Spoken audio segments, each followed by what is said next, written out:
This conference will now be recorded. Yeah, from now onwards, the session is going to be recorded.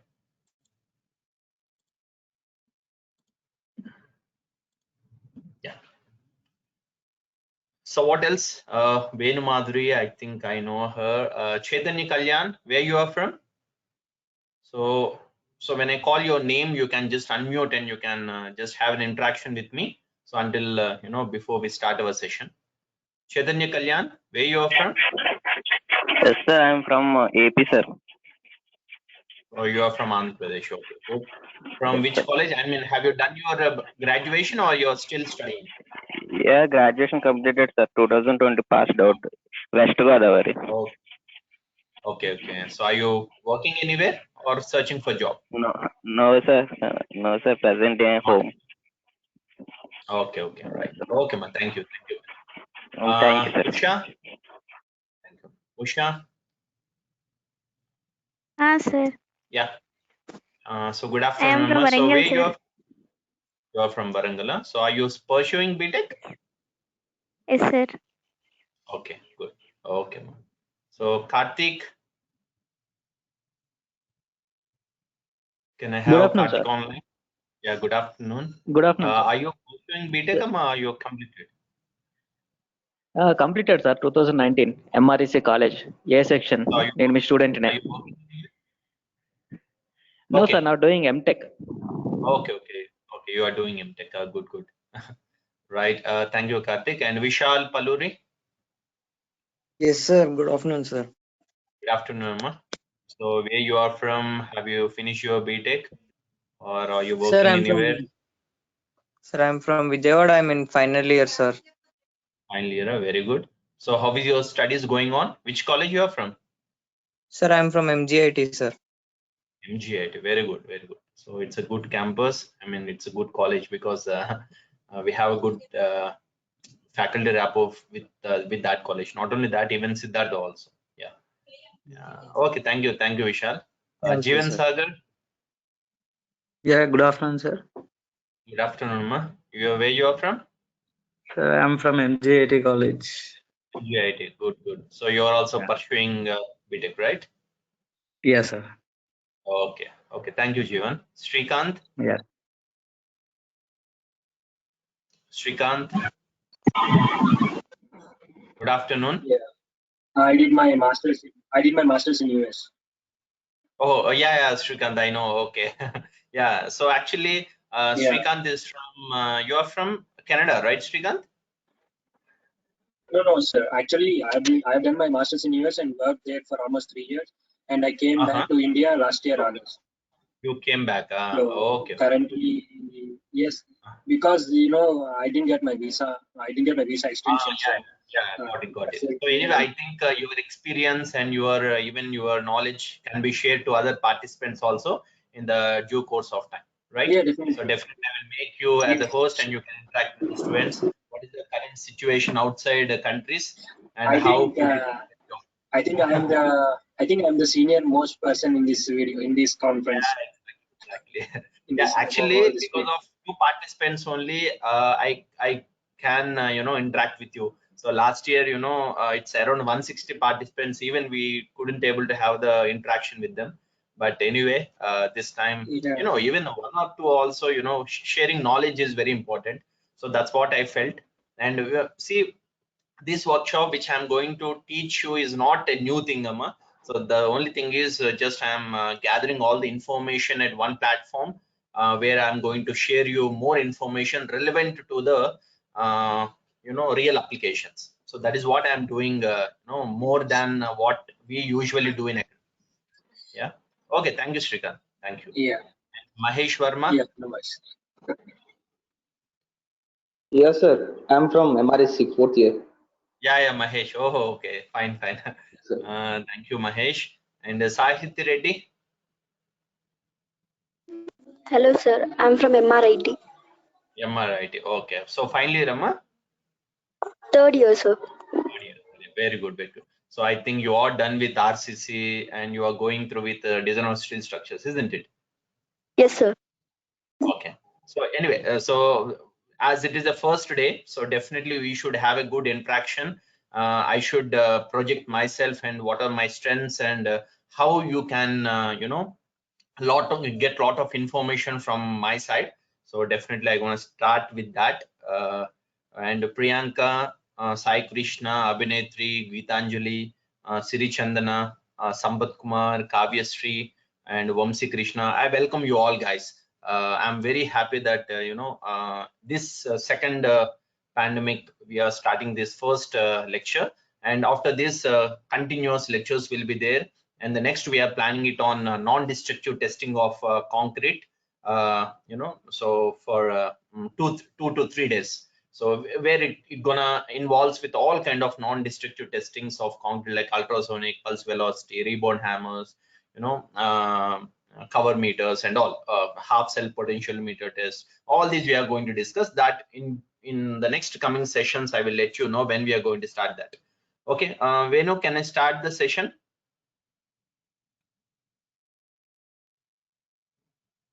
Venu, or is everyone there in the session? Venu?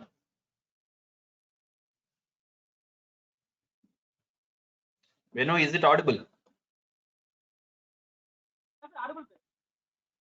Okay, so I will start the session when anyway it is recording.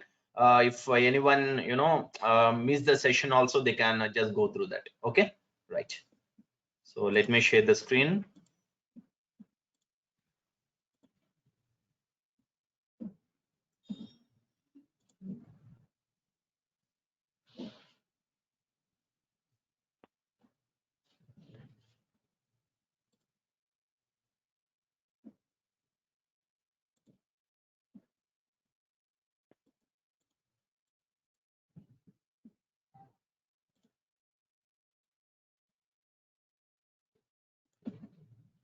Okay, guys, is my presentation is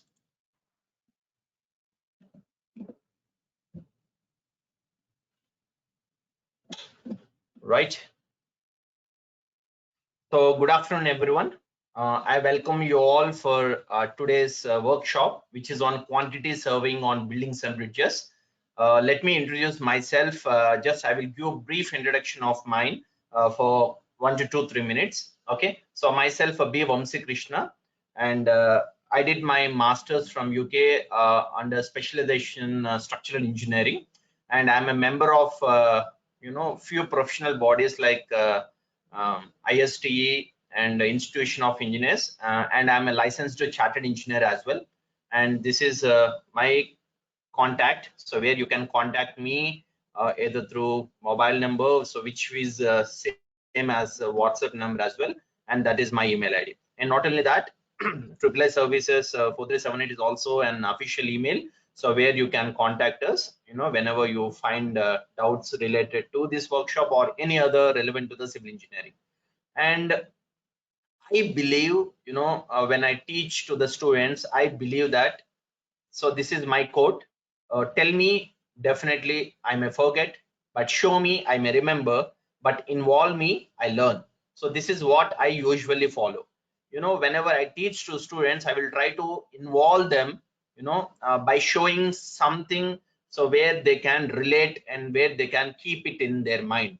Okay, that is how my teaching strategy is gonna be. Okay, and you can find me in these platforms. You can find me in my Google Scholar, you can find in YouTube. Okay, so where all YouTube lectures were there in my channel, so which is completely relevant in civil engineering. Okay, so if you go through the link, so it will redirect to my page, so where you can watch all the videos which are specially relevant to the civil engineering. So wherever you find doubts in strength of materials, pre-stressed concrete, design of steel structures, fluid mechanics and all, see whatnot, whatever I'm capable in teaching them, so definitely all these videos are presented over here. So around 200 plus videos were presented here. I will share all these links to you guys, so you can subscribe and you can just go through wherever you find doubts relevant to that particular topic. Not only that, even virtual labs also, where I have presented over there how to perform labs through online. Okay, so because earlier we used to do practicals in offline in our college with a lot of equipments and all, but now there is a platform called virtual labs, so where you can perform all laboratories even in online itself. Okay, so this how all the lectures was presented over here. This is exclusively for civil engineering guys, so there are plenty videos placed, all related to pre-stressed concrete, design of steel structures. I think this is going to be useful for third year students who are studying currently subject design of steel structures. Right, so this is about YouTube channel, and you can find me even in the LinkedIn, and you can find me in ResearchGate, where I have published all my research papers in ResearchGate. And even you can go through if you are interested in research. So latest topics and the research papers are also published in ResearchGate, and you can find me in Orchid, Publons, Scopus, Mendeley, even in the Facebook also. And I'm not much in Instagram, don't mind, so these are the platforms where you can find me. Okay, guys, is my voice is audible, clear? Even the screen is also clear, right? Yes, sir. Yes, sir. Okay, then. Yes, Yeah. sir. Okay. And before I start, I'm very happy, and I would like to share this to you guys. So recently, I got a copyright on. Sorry. Yeah.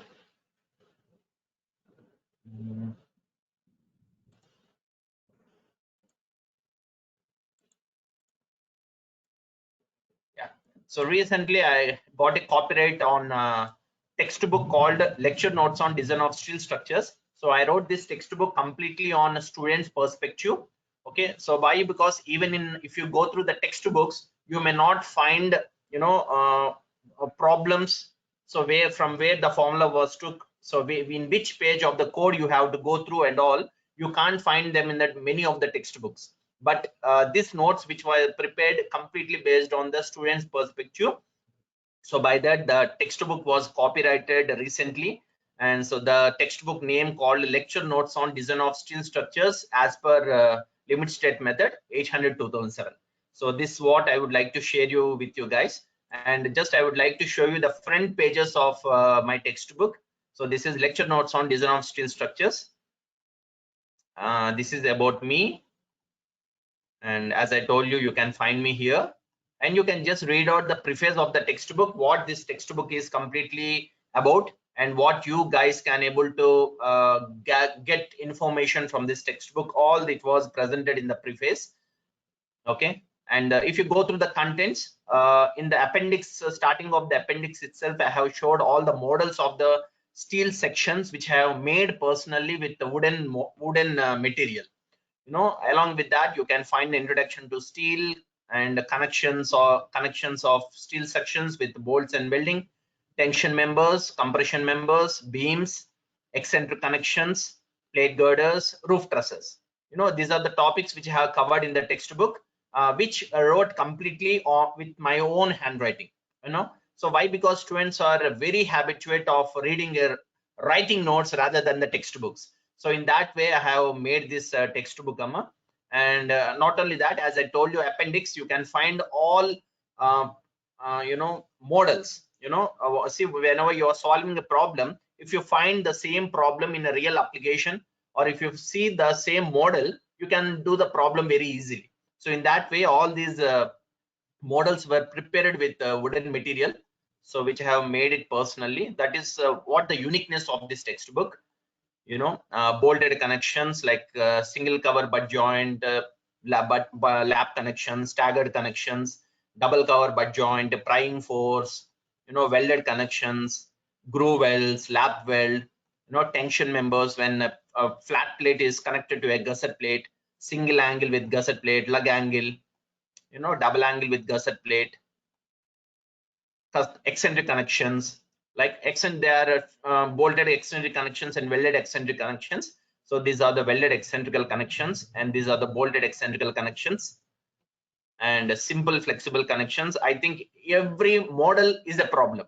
So I think we are all civil engineers. We are all gone through these subjects, those who have completed and those who are pursuing third year. I think every model will be a problem in your academics. So by seeing the model, you can solve the problem very easily. So this is your flexible connection, unstiffened seated connections, stiffened seated connections, compression members and beams, lacing connection, batten, and all these lectures are also available in my YouTube channel. So whenever you find doubts or just go through the links and you can just go through the content. Column splicing, column bases, so which is the slab base, and this is your gusset base, right? So this is how the textbook was made, right? And a beam connection. So this is a laterally unsupported beam, so where it doesn't have any slab on the top. Okay, this is how the textbook was made. So shortly, the complete version of the textbook is going to be in market. So I would like to sell this textbook through Amazon, not through any other publisher. So I request, I hope you guys will support me in the direction of sharing this information to all civil engineering students, those who are interested to learn more about steel structures, right? Guys, do you think this is good information where you are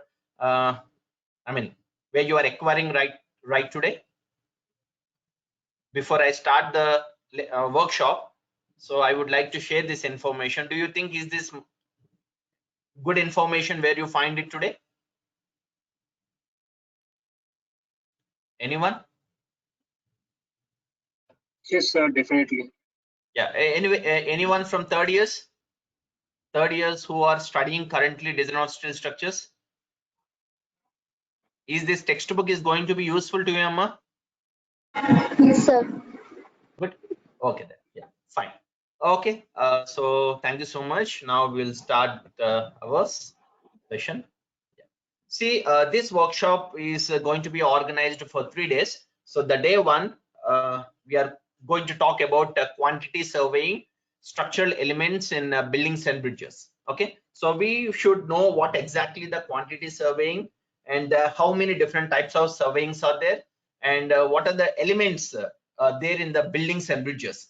Because when you come across or when you go to any interview, so definitely they're going to question you different elements in the buildings, or when you go to highway engineering, or when you go to structures like bridges. So definitely you guys should know information about the bridges, bridge elements and all. So that's why in the first day I would like to share you more information about what are the surveying, what are the quantity surveying, so what are the different elements of the quantity surveying. If you want to become a quantity surveyor, how you can do it after completion of your BTech, how you can learn this quantity surveying more effectively as a certification course. All this information I'm going to share you in the day one. In the day two, we are going to talk much about only on concrete quantities for buildings and bridges through some Excel sheets and through some bill of quantities. Okay, and day three we will focus it on steel quantities, which we called as a bar bending schedule. Okay, so which is also a part of bill of quantities. So buildings and for the both buildings and bridges. Okay, so this is how our workshop schedule is gonna plan, and let's start today's session. See, in the day one, we are going to cover these topics, Sama. So which is introduction to surveying, and who is a quantity surveyor, what quantity surveyor do, how to be a quantity surveyor, where quantity surveyor works, and what are the other surveying professions available rather than this quantity surveyor. Okay, so these are the things which we are going to discuss along with elements of buildings and bridges. Right. So first let's talk about what do you mean surveying. So then we can able to understand what do you mean a quantity surveyor. So what do you mean a quantity surveying? Sorry, what do you mean a surveyor? What surveyors do basically? In short form, so we call surveying as a surveyor. Okay, surveying was done by the surveyor, isn't it? So what's he do basically? He gonna collect some information which is related to land or which is related to geographical information, right? So by collecting that information, he is going to analyze them, which is going to useful for your civil engineering applications, right? So he gonna measure distances, he gonna measure heights, he gonna measure, he gonna take levels of the ground. Okay, by that he can able to draw the contourings. That's how he gonna collect a lot of information, okay, from the geographical lands, and he gonna analyze them. So that is the main duty of a surveyor. And next, coordinates the usage of information in projects with industry related persons like architects and engineers. See, after collecting the information, surveyor will definitely coordinate with the main people like architects and engineers. Okay, so that is how industry related or industry interaction taking place, okay, in between the surveyor and an architects and engineers. Okay, so because whatever the information he collects, geographical information, he should share that information to the architects and engineers. By that they will start building their own ideas, which kind of structure can be suitable in that particular location, okay, in an architectural point of view. And then the engineer will study whether that structure can able to withstand in that particular location or not, based on the soil characteristics or based on the ground characteristics. Okay, that's how architects and engineers will work together to make structure live. Okay, and next, make sure surveyor will do all his surveying by keeping a legal and ethical things in mind. Okay, so make sure legal, economic, environmental and social issues are going to be taken into account in implementation of the project solutions. See, I think you have seen there will be a lot of bribe gonna takes place when a surveyor do surveying on lands, isn't it? Okay, instead of showing 1 acre, he may show 1.2 acre by grabbing some lands from the other sources. So it is not. So as a surveyor, he should be very ethical and legal, and he should think an economical point of view, and he should consider the environmental and social issues which are going to be arise in that particular location or in the particular projects. Okay, these are the main duties of the surveyor, right? And coming to different parts of the surveyings, where quantity surveying is also a part of surveying. So the surveying profession is a multi-faceted and or multi-phased with various disciplines. As I'm talking about all these earlier in a form of a land surveying, isn't it? So as the institution of surveyors, India was framed or divided the divisions into 4 parts. Surveyor can be a land surveyor, surveyor can be a quantity surveyor, surveyor can be a building surveyor, and a surveyor can be a property management, valuation and estate agency surveyor. See, have you come across these many surveyings in your engineering? No. Might be you may gone through a land surveyor or a quantity survey. I think you never gone through the name called building surveyor or a property manager who do valuation and estimations of a particular building, who majorly works for banks. Okay, so that is what a chartered engineer do. As I told, I am a licensed chartered engineer. As an engineer, I can evaluate a building, I can give an estimation for a building. Okay, so where it is going to useful to the banks to sanction loans for a client or for a public. Okay, so that is how the valuation and estimate agency surveyor is also an important role, where you can get plenty self-standing jobs. Okay, you can do job on your own. Okay, so that is how the surveyors are classified as a land surveying, quantity surveying, building surveying and a property manager who do valuation and estimate agencies.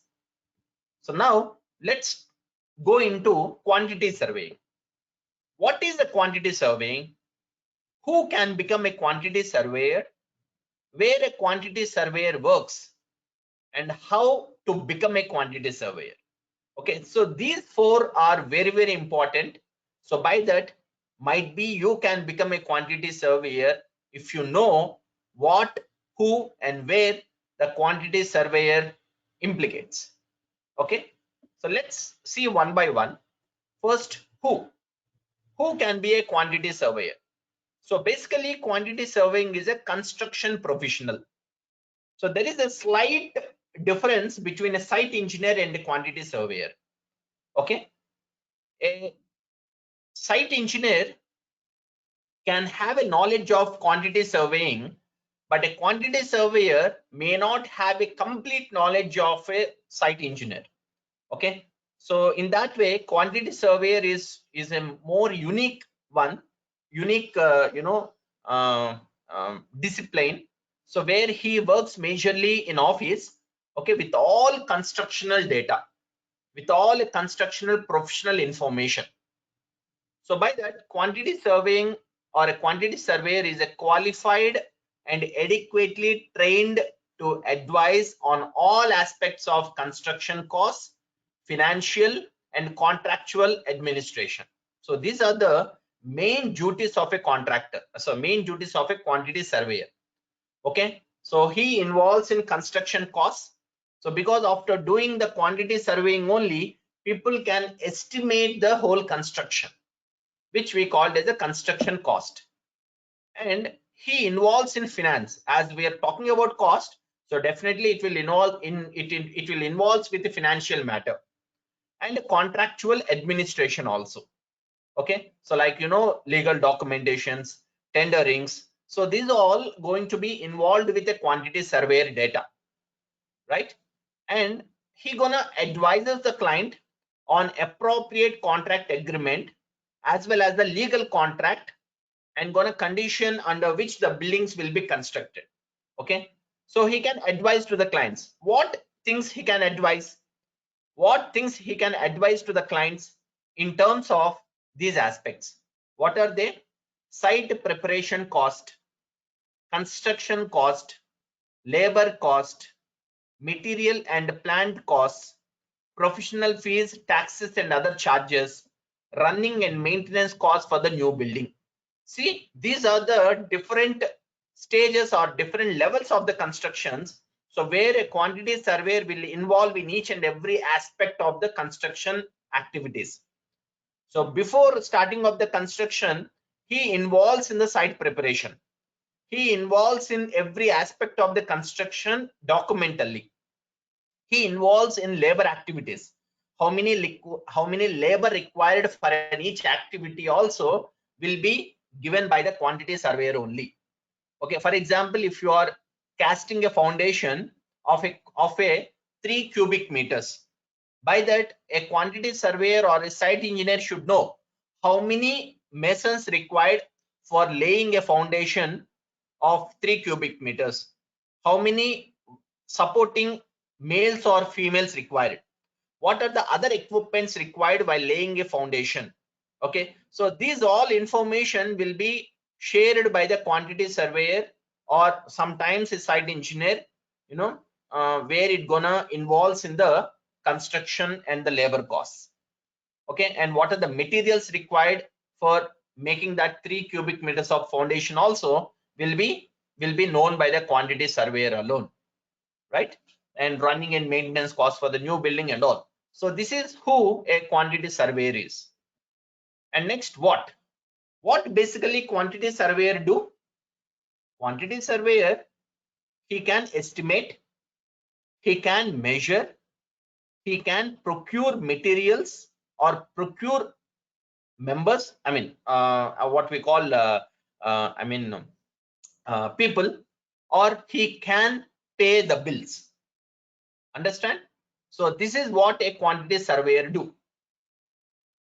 Clear? Estimation, measurement, procurement, and payment, right? So in that, we will go in deep and see what a quantity surveyor can estimate.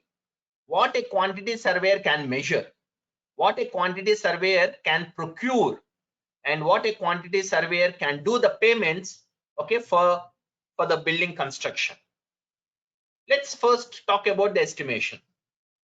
So in the left hand side, you can see the table where there are the few materials for the building construction. So where you can see the cost of materials, labor costs, total material and labor cost, cost of plant, cost of handling and transport, overhead and profit, and total cost of the brickwork. So this is just a sample where a quantity surveyor estimate for a brickwork, for a wall construction. Let us take, if you are constructing a 100 square meters of wall, okay, so because we always measure wall in terms of square meter or a square feet, right? So when you are constructing a wall, so definitely as a quantity surveyor, you have to estimate what are the materials required and what are the costs of those materials. Like, you know, when it is a masonry wall, it requires a brick, it requires a cement for plastering, or for packing 2 bricks, and you require a sand, and you require a water, isn't it? And coming to labor, for making that wall, you required 2 different types of labor. You required a skilled labor and you required an unskilled labor. And next, what is the total material and labor cost, and what is the cost of plant? Okay, if it is when the cement mortar is getting prepared from somewhere and getting there, so definitely you need to cost for the plant also, and cost of handling and transport, and what is the overhead and profits also you have to estimate when you are constructing the wall. So that's how, as taking this a small example, so quantity surveyor can estimate the process of calculating the quantities of various items of work and expenses likely to be incurred. Okay, so before the construction itself, he should able to estimate how much it is going to cost to construct that 100 square meters or 100 square feet of wall. So that a quantity surveyor should be in a position to do. Okay, and the estimated cost of a work is a close approximation.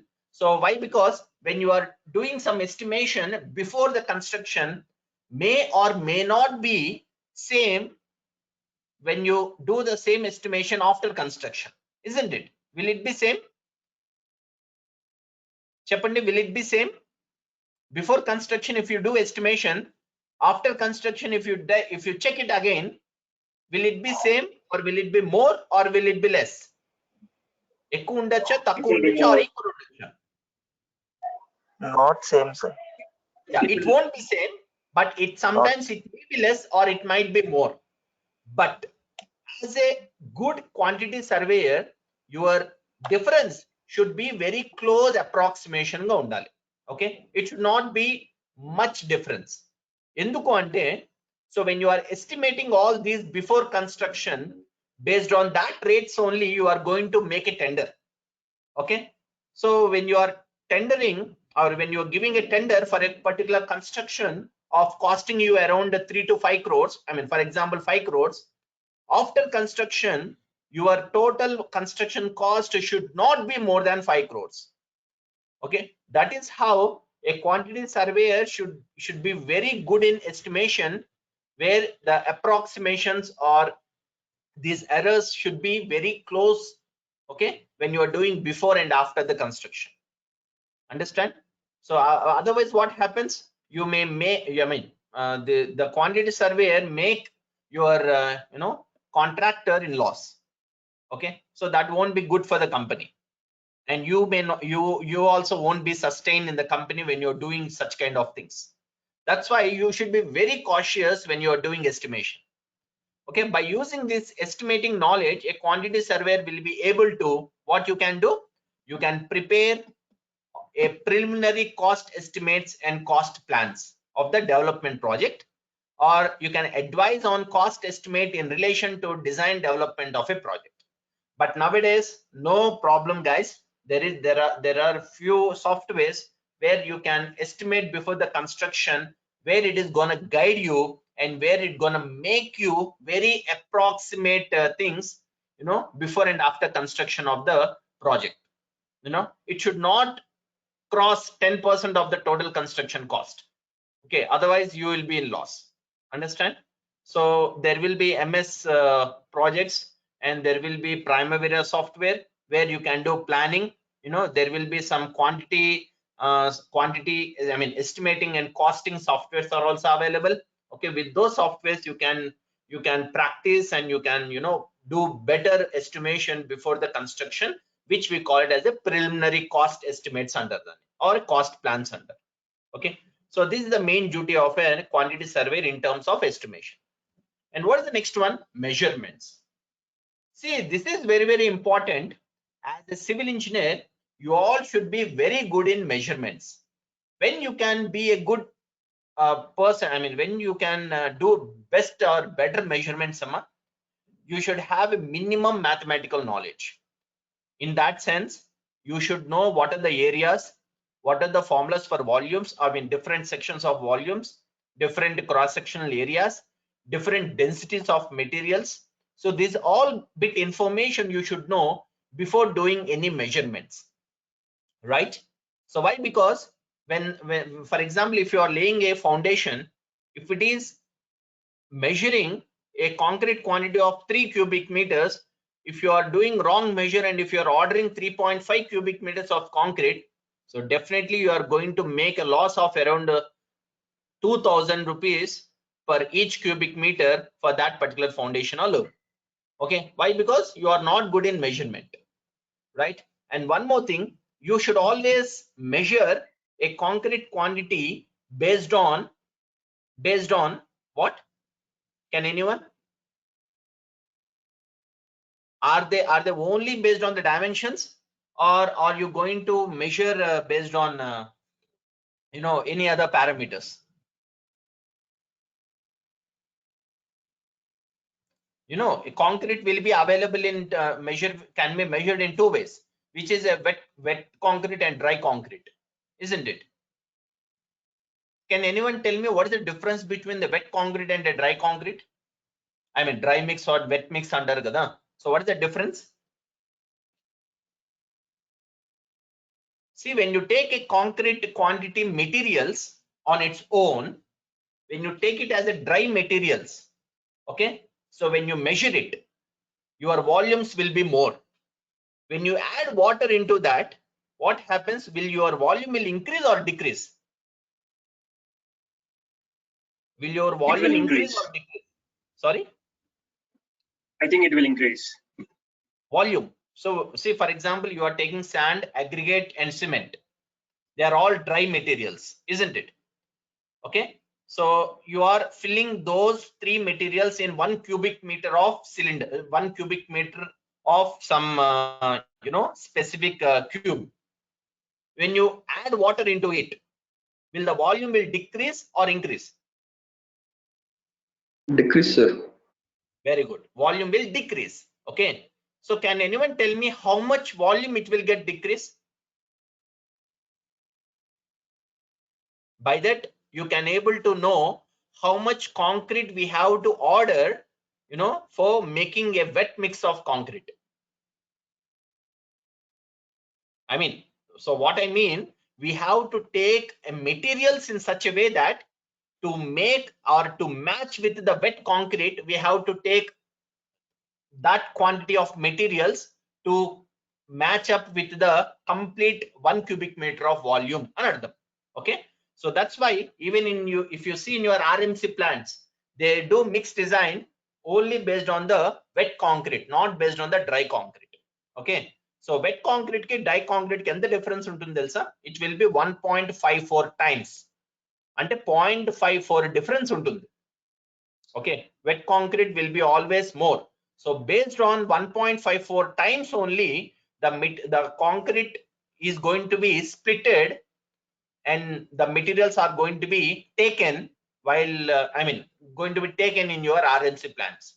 Okay, or they're gonna be mixed based on those materials. Based on the individual cement, sand, aggregate materials. Understand? See, these are all very, very important when you work in site. Okay, so that is what is things, small things we have to remember, or we have to keep it in mind when you are measuring and when you are ordering the concrete. So these all definitely gonna be helpful to you to become a good civil engineer rather than just an engineer. Okay, so here coming to measurement, the process of controlling the construction cost by accurate measurement of the work required, obviously, and also known as the taking off. Measurement in it taking off korugantar. So why? Because as a civil engineer you should know some technical words, okay, so where they're gonna spell them inside in a different ways. If you go to foreign countries, they won't call it as a measurement, they will call it as a taking off. Okay, so like this there will be few words changeover where you can find them in these the construction activities. And the quantities are going to be measured from drawings, obviously. So because by seeing the drawings it only you can able to know its dimensions, isn't it? So through those dimensions only you can measure the quantities, and the specifications prepared by architects and engineers, so which we are going to call it as a bill of quantities under. So there are different mode of construction. So bill of quantities means, so you can know the quantities of concrete and the quantity of steel and the quantity of shuttering work or a form work, so which are combined together makes a whole bill of quantities under. So there will be PPP projects under, public private partnership projects under. There will be PPE under, public private and execution under. Okay, so like that there will be different ways of constructions, okay, where in which bill of quantity is also one way of construction. Okay, so why? Because this bill of quantity construction ఎలా ఉంటుందంటే, the client will pay you monthly based on the quantities. In this month you are doing of 100 cubic meters of concrete and 100 tons of steel and some 500 square meters of shuttering work or a form work. So based on these quantities only the bills are going to be paid to a contractor. Understand? So that's how bill of quantities is one of the way of construction. Okay, so where your client gonna pay to the contractor in terms of quantities. For each quantity there will be a rate. For example, per cubic meter you can give a tender of around 6,000 rupees. Per 1 ton of steel you can charge around 9 to 10,000 for 1 ton of steel. Okay, so like that, I mean ton of steel and not purchasing cost. I am talking about binding of steel. When you bind 1 ton of steel you can charge around 10,000 to 12,000 per ton. Okay, which are all when I worked, these are the rates. I think now it is around 15 to 18,000 per ton where a laborers are charging or where a contractors are charging for 1 ton of steel. Okay, so like this all these are gonna be paid based on the quantities, right? So that's how when you are paying through quantity, see, quantities measuring, don't you think it is important? ఇప్పుడు మీరు ఒక project quantities base మీద చేస్తున్నారు, don't you think it is gonna be important? చాలా important అవుతుంది. If you are doing a slight mistake in measurement, so you are going to loss huge amounts when it is in a bulk quantities. అర్థమవుతుందా? So అందువల్ల quantity surveyor should be very cautious when you are doing projects something like bill of quantity projects చేసేటప్పుడు, right? And coming to the purpose, in order to prepare a tender or contract documents, the measurements are very, very important. Okay, if you want to prepare a tender or if you want to prepare a contract document, obviously measurement will plays a vital role, while preparing the document, right? Shrikant, when you worked, what type of projects you have worked there? Are they bill of quantities or PPEs or PPP projects? Actually, it's heavy civil projects. Civil projects, in what base they paid you? I mean, you got payments in based on the quantities or based on the completion of the projects, or a percentage basis, sir? Yeah, based on the quantities, sir. Based on the quantities only, right? So every day I used to measure the quantities in the site and just hand over to the project manager. Maybe he will know the rates as per that, and we will pay for according to that, sir. Okay, so that's how every day you should prepare a daily project report, a daily labor report.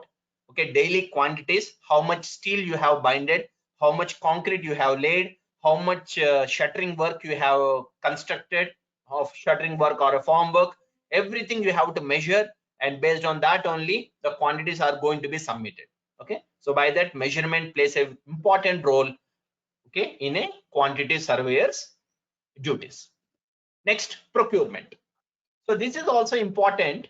As a quantity surveyor, it's your duty to procure materials or to procure things before construction stage and after construction stage. Let us see what's gonna be important in procurement. So generally, procurement tends as the action or process of acquiring or obtaining material, property, or services at the operational level. Understand? Don't think that procurement means only procuring materials. It is also important procuring property. Let us take an example of our L&T Metro. Why it took these many years for the completion of the whole project?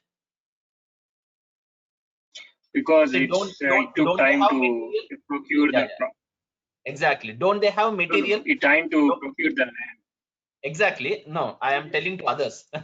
Don't they have material? L&T is having a huge materials. Don't they have labor? They have. Don't they have engineers? They have. Don't they have proper planning? They have.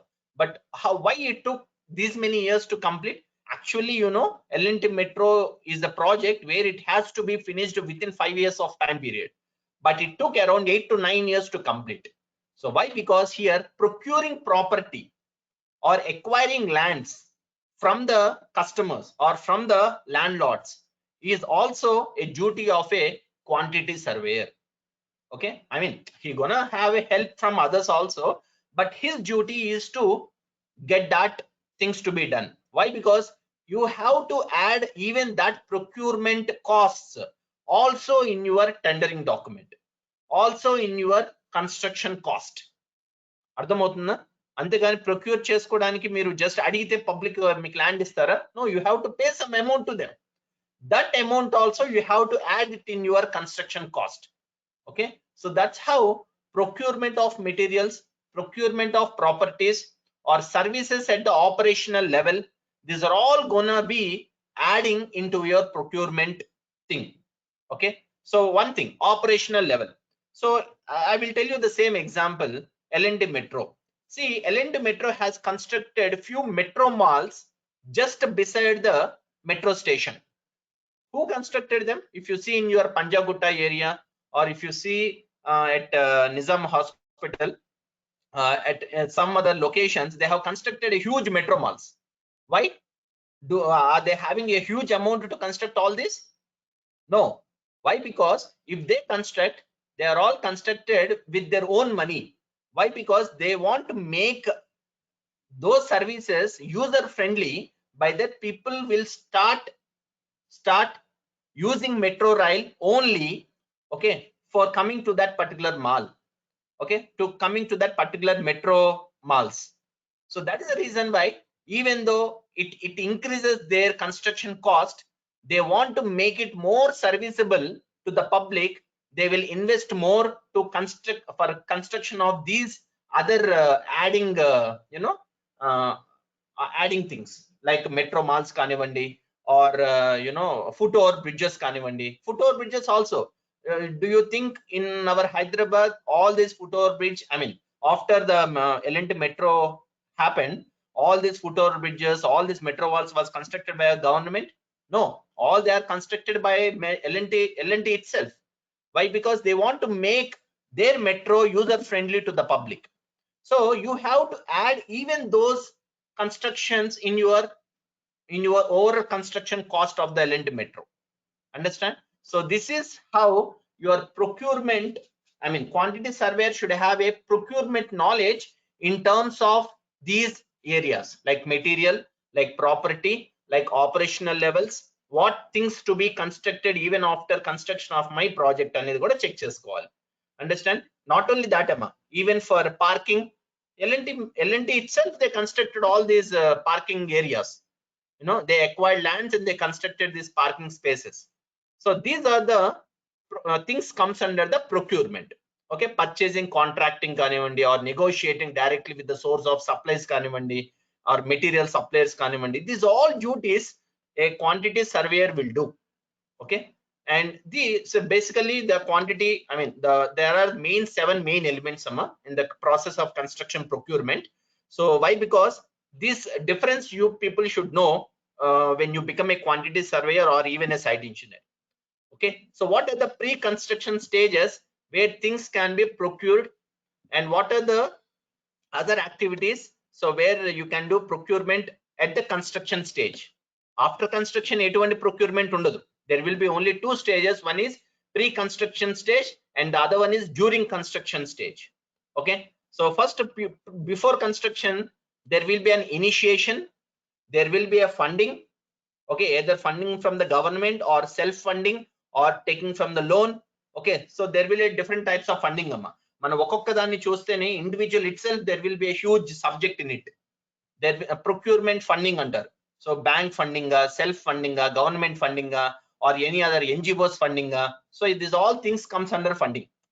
Okay, so next, design, schematic detailings, specialists, statutory approvals, tendering, open, selective, and negotiations. These are all comes under the pre-construction stages.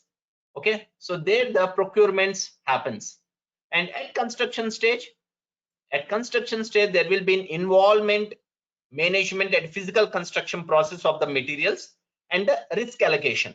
Okay, so avanni kuda construction stage lo manam, I mean, we have to consider them. So these are the things where the procurements comes into picture in terms of materials, in terms of properties, and in terms of operational level. Understand? So till now we have gone through three main important. One is, what is the first one? Estimation. And the second one is measurement. And third one is procurement. And the fourth one, which is the payment. Okay, so that we call it as a construction payment under. So the process of paying or transfer of money or goods for the construction works done. So payments coda only with an approval of a quantity surveyor, payment should be done, not based on the project manager, not based on the construction manager. So there are the higher authorities, but when you approve, then only that bills will goes to accounts. From there it will, I mean, sorry, then only it goes to the construction manager. From construction manager it goes to the project manager. From project manager, if there is any higher authorities, then it goes to vice president or president. Then it will goes to the accounts finally. Understand? So the first most level, a quantity surveyor should approve all the quantities and all the payments which are going to be done for the construction activities. Okay, so as a quantity surveyor, he should be able to prepare the valuation of works in progress on site for purpose of in terms payments anamata. Okay, and next one, financial statements kuda tayar cheyagalagaru. Even he should have a good accounts knowledge also. Okay, in a regular intervals during construction activities. And finally, he should able to settlement of the financial accounts of the project also. For example, if you are taking loan from the government or from the banks, okay, you should pay proper interest to them. Accounts ki valaki idea untundi everything, but how much work you have done, you know, how much payment you have to do to the contractors, you know, so or some financial statements you have to prepare, some financial accounts of the projects you have to settle down every month. So this is also an important role of a quantity surveyor, right? చూడండి, ఇప్పుడు వరకు మీరు అనుకోవచ్చు sir quantity surveyor అంటే just నేను quantities calculate చేస్తే సరిపోతుంది, that is what quantity surveyor duty. No, not at all. So there are different stages where a person, an individual is going to involve in multiple activities. Understand? So this is what a major role of a quantity surveyor. నేను మళ్ళీ చెప్తున్నానమ్మా. Actually, if you go through in our Indian scenario, Shrikant, you can say, do you think a quantity surveyor is doing all these 4 works? All these 4 works are quantity surveyor చేస్తున్నాడు మన ఇండియాలో. So not just in India. I am talking about general construction activities which is taking place in our developing countries like India. No, there are different peoples who are involving in them. But if you go to abroad, if you want to become a good quantity surveyor in multinational companies, definitely you people should have all these 4 knowledge. Then only you can become a quantity surveyor. Okay, so one thing I want to let you know, guys, a quantity surveyor is the one who he is drawing a huge salary than the project managers and than the what is that project engineers or construction managers. Okay, so maybe a construction manager will start his stage from the quantity surveyor, might be. Okay, but as when you start from the scratch like a site engineer and then a quantity surveyor and then to the construction manager, so that teaches you a lot. Okay, so with this knowledge, if you become, so definitely you will shine like anything and you can get good jobs in your construction sectors or in your civil engineering. Understand?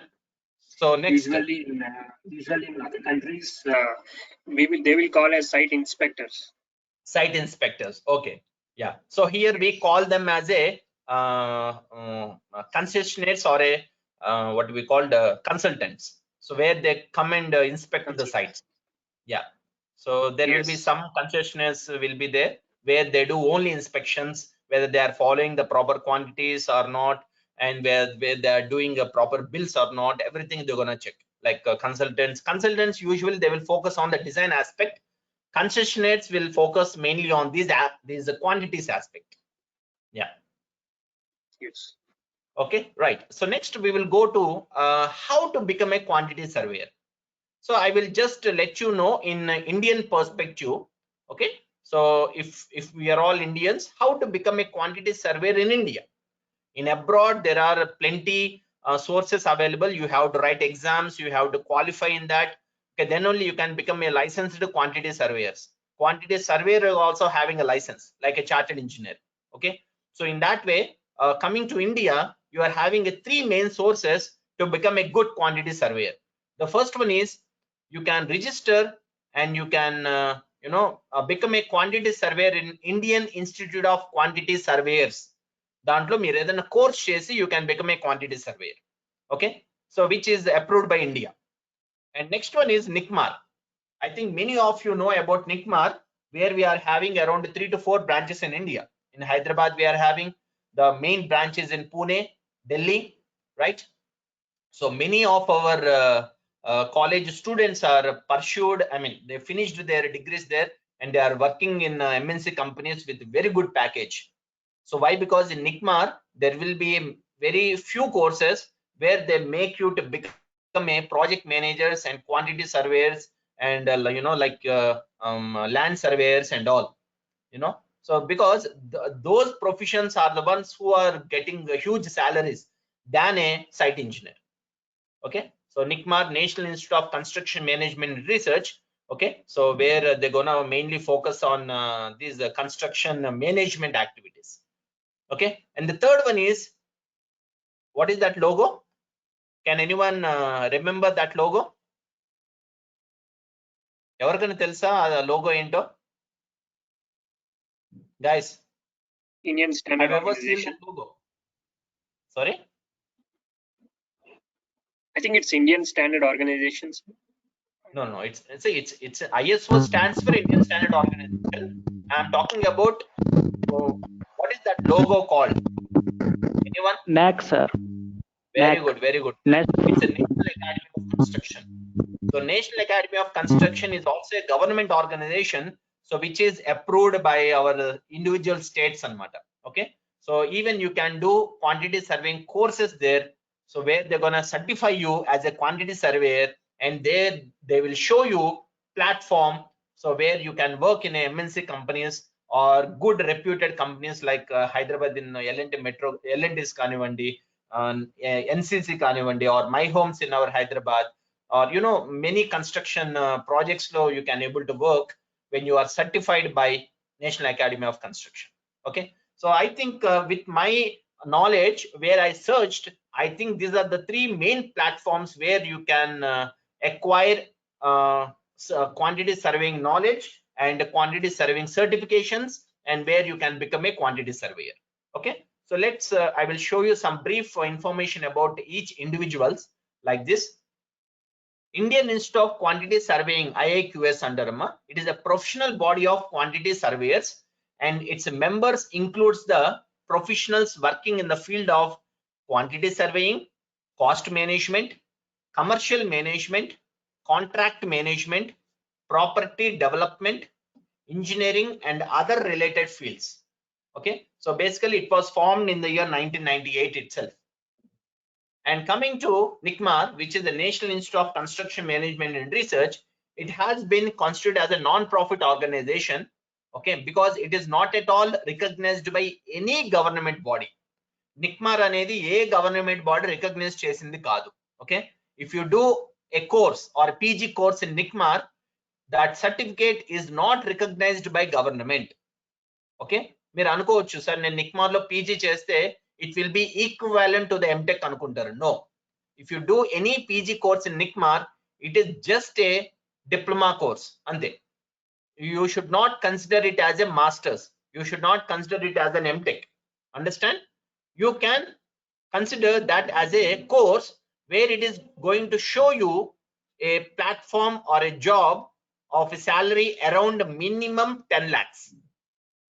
Let me tell you, all my students, in every academic year there will be around 3 to 4 students who is doing a course in NICMAR. So they're all getting now more than salary what I'm getting right in this age. 1.2 1.3 lakhs per month they are acquiring, and they're all placed in a multinational companies. So that is how NICMAR is associated with lot of MNC companies globally. Okay, so that is how if you are good in financially, if you are good to spend around 10 to 12 lakhs for doing a construction management course for 2 years, you can write entrance exam, and where you can get job easily, where you can get seat in NICMAR, and where they will train you, okay, in the interest wherever you show, as a construction manager or a quantity surveyor or a land surveyor, or wherever you are looking your career. Okay, so next, coming to last one, which is the National Academy of Construction. The main purpose of this organization is to build capacities of human resources. Okay, నేను మీకు పైన చెప్పిన రెండు association రెండు institutes ఎలా అంటే they will train you and they will certify you. Okay, and the third one is they won't just train you, amma, even they will build or they will develop human resources for the companies. Okay, do you know L&T Metro ki around 20 to 30% of the labor supply was done by National Academy of Construction. National Academy of Constructions, they will train unskilled labor to a skilled labor. Okay, they will what they call, they will train or they will generate masons, they will generate bar benders, they will generate plumbers, they will generate electricians. So like this, they built the human resources enduku to enhance quality and productivity of construction industry. అర్థమవుతుందా? ఇప్పుడు ఒక building construction చేసి అతన్ని తీసుకొచ్చి L&T మెట్రోలో foundation, Pierce, okay, గర్డర్స్, వీటన్నిటికి steel reinforcement bind చేయమంటే చేయగలుగుతాడా? Do you so? No. Why? Because building construction చేసే వాళ్ళకి ఆ నాలెడ్జే ఉంటుంది. They won't have any knowledge in terms of constructing a bridges or in terms of constructing a heavy structures like this kind of metros కానివ్వండి, flyovers కానివ్వండి, or dam constructions కానివ్వండి, వీటిలో knowledge ఉండదు. సో ఈ నాలెడ్జ్ ని this NAC what they do, they will recruit them, they will get trained all these unskilled labor for the company's requirement. Okay, so L&T ఏం చేస్తుందంటే they will acquire a lot of unskilled labor and they will pay to National Academy of Construction and they will ask them to train those labor to a skilled people గా train చేయమని అడుగుతుంది. Okay, so with the free food and free bed, National Academy of Construction is going to train unskilled people to skilled people గా train చేస్తుంది అన్నమాట. Not only that, as I told you, even graduate engineers కూడా ఒక level of construction managers గా, quantity surveyors గా, construction engineers గా, ట్రేడ్స్మెన్స్ గా, good technicians గా డెఫినెట్ గా వాళ్ళు చేస్తారు అనమాట. ఓకే, అన్ఎంప్లాయిడ్ పీపుల్ ని ఎంప్లాయిడ్ గా చేస్తారు ఇన్ టర్మ్స్ ఆఫ్ వర్కర్స్ కానివ్వండి, సూపర్వైజర్స్ కానివ్వండి, టెక్నీషియన్స్ కానివ్వండి, just to make them professional. Okay, so in that way NAC is working on అనమాట. Understand? So I think these are the three main sources where you people can get into and get certified from these three platforms as a quantity surveyor. Understand? So I think we have covered main things, where, what, and why the quantity surveyor, and how you can become a quantity surveyor. Okay, so in a different areas. And the last, where we didn't complete, right? Yeah. So quantity surveyors may work in a variety of sectors. So where a quantity surveyor can work? So till now, with this knowledge, you may come across, sir, a quantity surveyor can work in a bridges, can work in a building constructions, can work in any construction projects. Ani meeku ardhamaindi, avuna? But more than that, here I will show more information where a quantity surveyor can work. A quantity surveyor can work in a variety of sectors amma. So idi meer gurtu pettukondi. By that, wherever you can't find a job, so definitely you can shift to another platform where you can get a job easily with a quantity surveyor knowledge. Okay, so endukante you should know how many windows there for each for each element. Okay, so endukante chaala mandiki aa wide spectra telike they won't go through anamata. Okay, so నేను BTech చదివాను civil engineering. As a civil engineer గా నేను BTech చదివితే నేను only site engineer గానే పనిచేస్తాను, ఇంకా దేనికి పనికిరాను. See, with that perspective, so that's the reason why people are not getting jobs. Okay, so you should think widely. As a civil engineer, what I can do with a design knowledge, I can go into a draftsman, I can design structures. Okay, I can go with a quantity surveyor, I can work as a site engineer, right?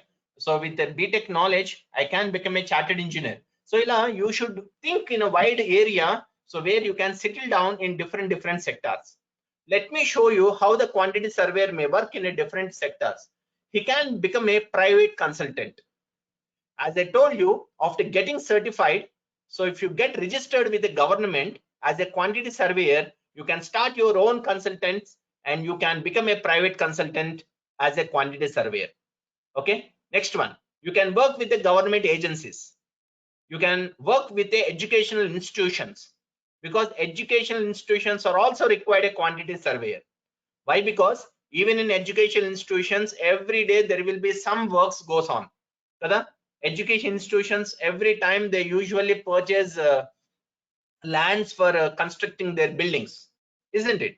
So even you can work with an educational institution, so where you can work for a multiple projects. Let us take Mallareddy institutions.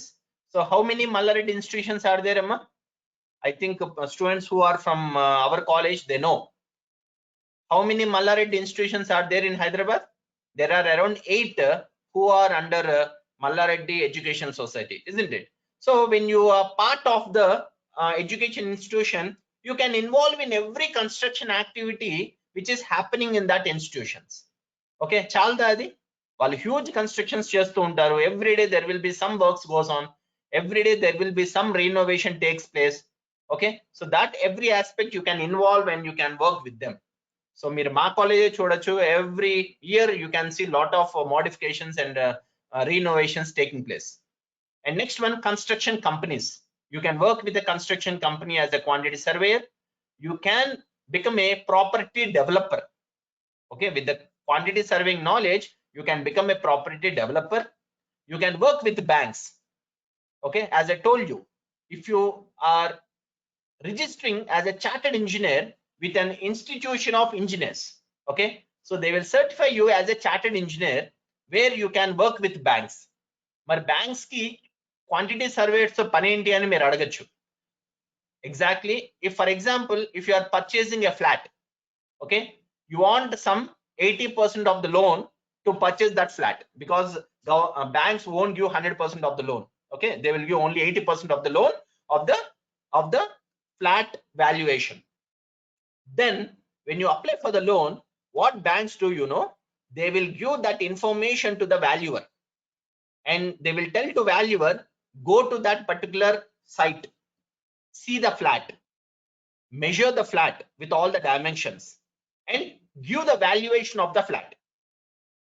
A owner is claiming, okay, my flat will cost around 50 lakhs. Okay, ante kada. So ఇప్పుడు నా flat 50 lakhs అవుతుంది sir, so నాకు దాంట్లో around మీరు 40 lakhs అన్న loan ఇవ్వాలి అని నేను వెళ్ళి అడిగాను అనుకోండి, బ్యాంక్ ఇచ్చేస్తుంది 40 lakhs loan? No, they have to inquire. They will inquire with the help of a quantity surveyor valuers whether it is costing of 50 lakhs or not అని వాళ్ళు వచ్చి వాల్యుయేషన్ చేస్తారు. First they will come into your flat, they will measure the all rooms, all dimensions, and they will even cost the materials which are used for the construction. మీరు Windows doors ఇవన్నీ ఉంటాయి కదమ్మా, ఆ materials అన్ని take తో చేశారా లేకపోతే country would తో చేశారా, ఎందుకంటే దట్ ఈస్ ఆల్సో ఈ కాస్టింగ్ ఫర్ ద బిల్డింగ్. అంతే కదా, మీరు ఫ్లాట్ కొంటే మొత్తం కలిపే కదా కొంటారు. You want purchase only for the civil works కదా. Yes or no? ఏమో గైస్, నేనే మాట్లాడుతున్నాను, మీరేం మాట్లాడట్లేదు. I'm not giving a chance to you to talk.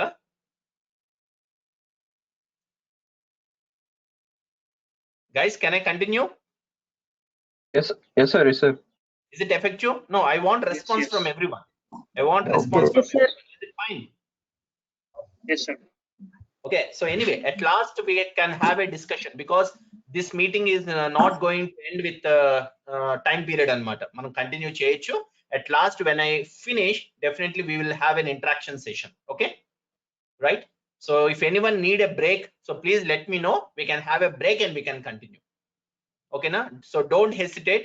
So we are all one. So please have a good friendly interaction. అందుకని నేను ఒక lecturer గా ప్రొఫెసర్ గా చెప్తున్నాను, మీరు ఒక స్టూడెంట్ గా వింటున్నారని అనుకోవద్దండి. Okay, right? Yeah. So valuer will come to your house and he will evaluate. What things he will evaluate, you know? He will see the civil work and he will see the flooring, whether it is a marble flooring or a normal tile flooring or mosaic flooring. Em flooring go చూస్తారు. That also will involve in the cost of the building. And he will see the wooden work. Okay, interior work ఏమైనా జరుగుంటే interior work కూడా చూస్తారు. And he will see the doors, windows, okay, everything he will see. And by that, and he will inquire what is the land cost and what is the flat individual SFT cost in that particular area అనేది కూడా that valuer will inquire. So by adding all together, he will give a report to the bank saying that this flat will cost around 50 lakhs as a customer told, or else it will cost more than 60 lakhs అని చెప్తాడు. And one more thing, he will have a prediction also. ఇప్పుడు these are all permanent assets, అవునా? ఇప్పుడు car అనేది permanent asset? No, cars, vehicles, everything will have a depreciation. Okay, but land, flats, gold never have a depreciations kada. వాళ్ళు ఏం చెప్తారంటే, so this year this flat is costing around 50 lakhs. Definitely in the next year it may become 60 lakhs. In the next coming years it may become 70, 80, 90 అని చెప్తారు valuer. That is how the valuer will predict the cost of the flat based on the material cost, based on the land cost, based on the locality variation. Okay, అది developing area అనుకోండి, definite గా cost కూడా within months లో పెరిగిపోతుంది, అవునా? So this is the main duty of a valuer. ఇలా valuation చేసి bank ఇస్తే, bank consider all these and he will sanction the loan to the customer. Understand? So this is what a background happens when a people will ask for the loans to the banks. Understand? So these all will be done by a valuer. Valuer ante evaru? Quantity surveyor anamata. So quantity surveyor ante మరి ఇంత valuation చేయాలి అంటే ఇప్పుడు మీకున్న BTech knowledge తో మీరు వెళ్ళి valuation చేయొచ్చా? Do you think are you eligible to do the valuation after completion of your BTech alone? You can. No, sir. But you can, but you should be very, involved with a lot of activities like this. You should work with some organization at least for 1 to 2 years. You should know what are the duties. You should know what are the things to be done as a valuer, while going to the work itself. Ila meer anni observe cheyali. So then you can become a quantity surveyor easily. Understand? So like this, you can work with the banks and you can work with the financial institutions also. What is the difference between educational institutions and financial institutions? Banks ante for giving the loans and all. Financial institutions ante enti? Can you give any example? What are the financial institutions? Any example? Financial institutions. Anyone?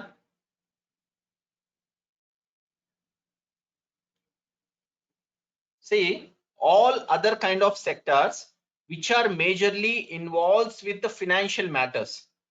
Okay, so like other kind of corporative things.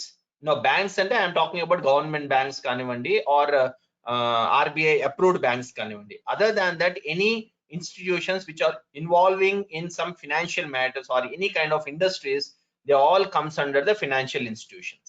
And commercial organizations konuntai. Okay, like commercial buildings construct chesevallu, they are also will have a separate quantity surveyor to be involved in their huge construction activities.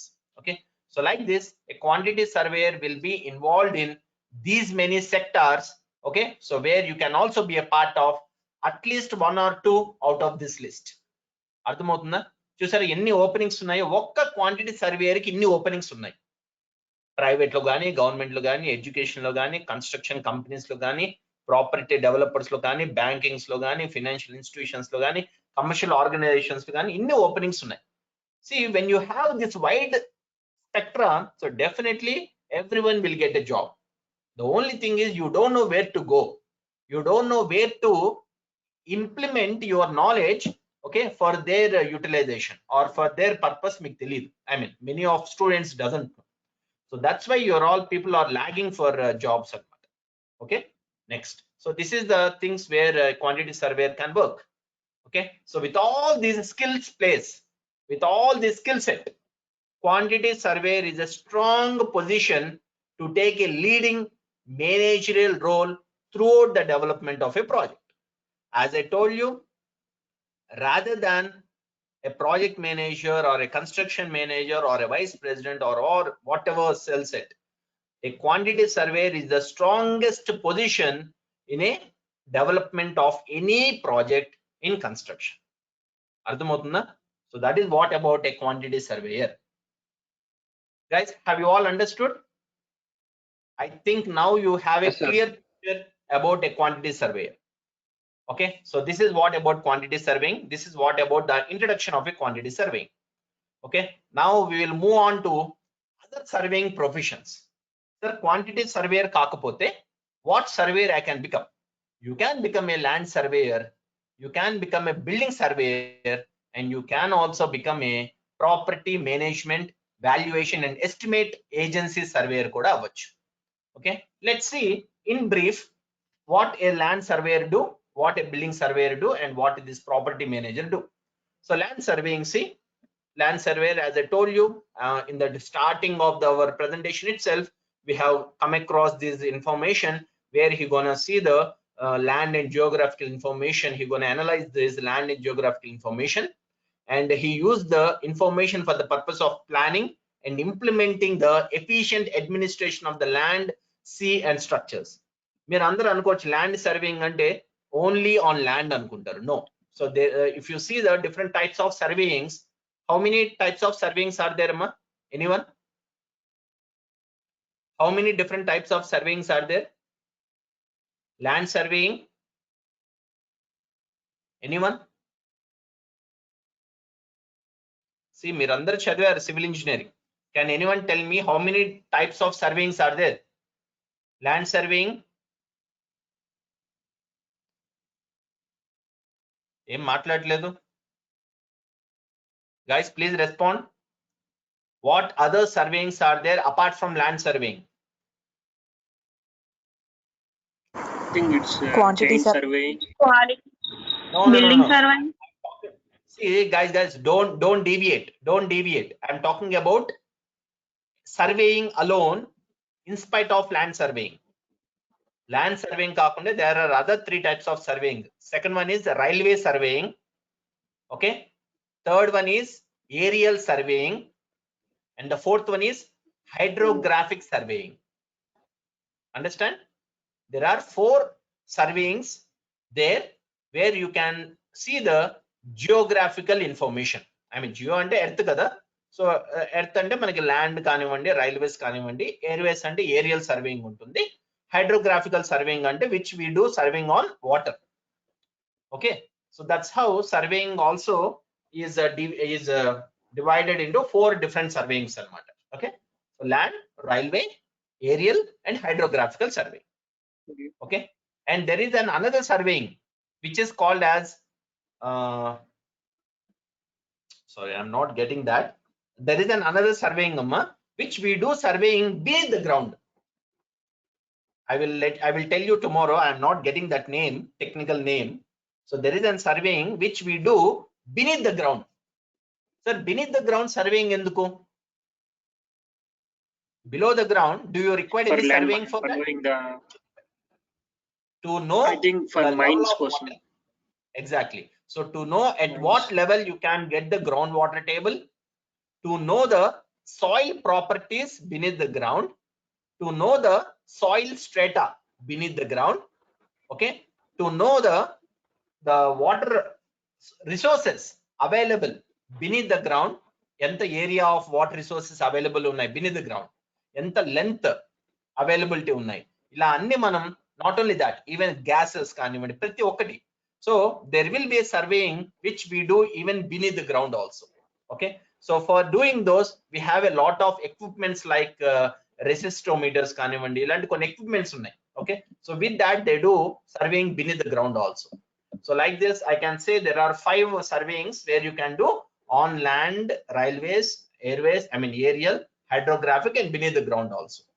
So that is how you can become a good surveyor in those special parts, specific parts. Next one, coming to building surveying, project and construction management, maintenance and repair of buildings, refurbishment and restoration of old properties, building law and regulations, demolition works, property development. ఎవరన్నా చెప్తారా? మన government లో ఒక position ఉంది building surveying. Telangana government లో I mean recent గా పోస్టులు కూడా పడ్డాయి where you can get job in government position as a building surveyor.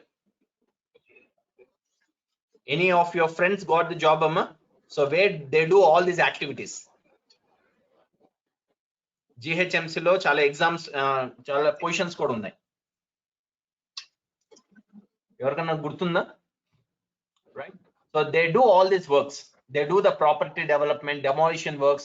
ఏదైనా ఇల్లీగల్ కన్స్ట్రక్షన్ యాక్టివిటీస్ ఉన్నాయనుకోండి, ఆ ఇల్లీగల్ కన్స్ట్రక్షన్ యాక్టివిటీస్ ని డెమాలిషన్ చేసే రైట్ ఆ బిల్డింగ్ సర్వేయర్కి ఉంటుంది. Okay, so he should thorough go through with the building law and regulations knowledge ఉండాలి complete గా. ఎందుకంటే so when the people doing road widening, okay, so without knowing this laws and regulations, he can't go with road widening just like that. Okay, and while you are demolishing also, you should also go through the law and regulations within how many stories you can go for demolition, because in some specific areas you should not go beyond G+5 kada. G+5 can ekko construction undanukondi, you can go for demolishing the whole building or that particular floor because there is no permissions. So ilanti regulations kanivandi, acts kanivandi, ilantivanni a building surveyor ki knowledge untundi. Okay, refurbishment and restoration of old properties ni restore cheyadaniki kani a building surveyor ki knowledge untundi. Let us take an example of our Gandhi hospital. Okay, see Gandhi hospital chala old hospital kada. Recently our government initiated to restore the old property, restore the old property అంటే ఏంటంటే it is called as retrofitting of structure అంటారు. Understand? Retrofitting అంటే by doing some I think it's exactly I think it's rehabilitation and retrofitting. Exactly, by strengthening the old property or strengthening the old structure. Okay, you can restore the old structure at least for 5 to 10 years of its lifespan. దాన్ని పెంచొచ్చు అన్నమాట. ఆ విధంగా permissions ఇవ్వాలన్నా కూడా ఆ building surveyor అథారిటీయే ఉంటుందన్నమాట. Okay, and maintenance and repairs of buildings కానివ్వండి, project and construction management కానివ్వండి. So all these a building surveyor will do, right? And finally, property management valuation and estimate agency surveyor. Identi property valuation. So not only a quantity surveyor, even property management valuer kuda property valuation cheyochu. Estimate agency, property management, market research or feasibility studies, consultancy. So all these works where people the other will do. Sir, మీరు అనొచ్చు, sir ఈ particular సర్వేయరే ఆ duties చేయాలా, మేము చేయకూడదా? No, everyone can do all activities, no issue. But see, ఎవరి పని వాళ్ళు చేయాలి అని అంటారు కదా. So in that way there is a few limitations where people will do their own work. Okay, so if the quantity surveyor is not involving in valuation, so the main property manager valuer will come into picture and they will do the valuation. అర్థమవుతుందా? మీకు right ఉంటుంది, వాళ్ళకి right ఉంటుంది, but you will have lot of responsibilities than this. A property manager or valuer can't do building estimation. వాడు చేయలేరు కదా. వాళ్ళు only property valuation, only వెళ్ళి ఆ పర్టికులర్ ఏరియాలో ఎంత కాస్ట్ ఉంది, land cost, flat cost, SFT ఎంత ఉంది, ఆ స్లైట్ ఇన్ఫర్మేషన్ తో వాళ్ళు ప్రాపర్టీని వాల్యుయేట్ చేస్తారు. అంతేగాని మన సివిల్ ఇంజనీర్ లాగా I mean coming in to flat, measuring all the dimensions, knowing the value of each material. Okay, మీరు ఫ్లోరింగ్ హ్యూజ్ ఒక పెద్ద గ్రానైట్సే వేయచ్చు. ఓకే, జస్ట్ మార్బుల్ కాకుండా హై క్వాలిటీ వేయచ్చు. సో అది నార్మల్ వాల్యూర్ కన్నా ఒక సివిల్ ఇంజనీర్ కి ఎక్కువ నాలెడ్జ్ ఉంటుంది. Okay, it cost more. I mean అంటారు కదా, మనం ఎప్పుడైనా సేల్ చేసేటప్పుడు దాని యొక్క రీవాల్యూ కూడా మనకి ఎక్కువ ఉండాలన్నమాట. Okay, so in that way a proper civil engineer valuation ఎప్పుడు డిఫరెంట్ గా ఉంటుంది compare to a normal valuer. Okay, so like this there are different surveyors available other than the quantity surveying. Okay, so this is what about surveying, amma. So now let me show you from tomorrow how we are going to estimate, okay, or do the quantities for buildings and bridges in terms of concrete quantity and in terms of steel quantity. Okay, so first let's talk about the quantity surveying of buildings. Okay, so in buildings basically a quantity surveyor will do estimation in a very scientific manner. Okay, so what do you mean a scientific manner? What do you mean that stages? Ante, see, as a builder, I mean sorry, as a quantity surveyor, you all should know what is the stage where you have to start the work and where you have to finish it. Okay, so ilaga manaku scientific way teliyali. Okay, I think you all know what are the elements available in your building.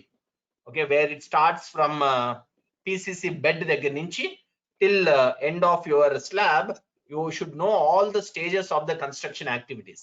Okay, so like this, the estimation is the scientific way of working out the approximate cost of a engineering project before execution of the work. Chusara, any estimation when we do, it is only before the execution of the work. అయిపోయిన తర్వాత చేస్తే దాన్ని estimation అన్నారు, దాన్ని ఏమంటారు, rechecking అంటారు, అంతే. Okay, మనం చేసిన యాక్టివిటీస్, మనం చేసిన కన్స్ట్రక్షన్ కరెక్ట్ ఉందా లేదా, యాజ్ పర్ క్వాంటిటీస్ ఉందా లేదా చెక్ చేసుకోవడానికి తర్వాత చేసే వర్కే కానీ before execution of the work మనం ఏదైతే చేస్తామో that is what an exact scientific manner of a quantity surveying. Okay, and next it is going to estimate and costing all quantities like concrete, shuttering అంటే supporting material ఏదైతే, for example if I want lay beam కి ఎన్ని sides shuttering ఉంటుందమ్మా? If you want lay a beam, how many sides the shuttering will be there? 4 sides, sir. 4 sides. 3 sides. 4 sides ఉంటుందా? 4 sides అయితే ఎక్కడి నుంచి 4 3 sides, sir. 3 sides, sir. 3 sides, sir. Yeah, So like this, you have to know shuttering work or shuttering area of each and every element of the building. If you take a foundation ki enni sides vestaru shuttering? 4 sides. 4 sides vestam, not even at the bottom, not even at the top. Okay, like this, you have to know how to measure the shuttering area of your foundation, how to measure the shuttering area of a column. Column ki enni sides shuttering chestam? 4 sides, sir, as well. 4 sides, right? So like this, you have to know anamata. Okay, so shuttering, brickwork, okay, plastering, reinforcement, all these estimating quantities you should be aware of. And then when you know the quantities, you can able to do the costing. ఎప్పుడైతే మీకు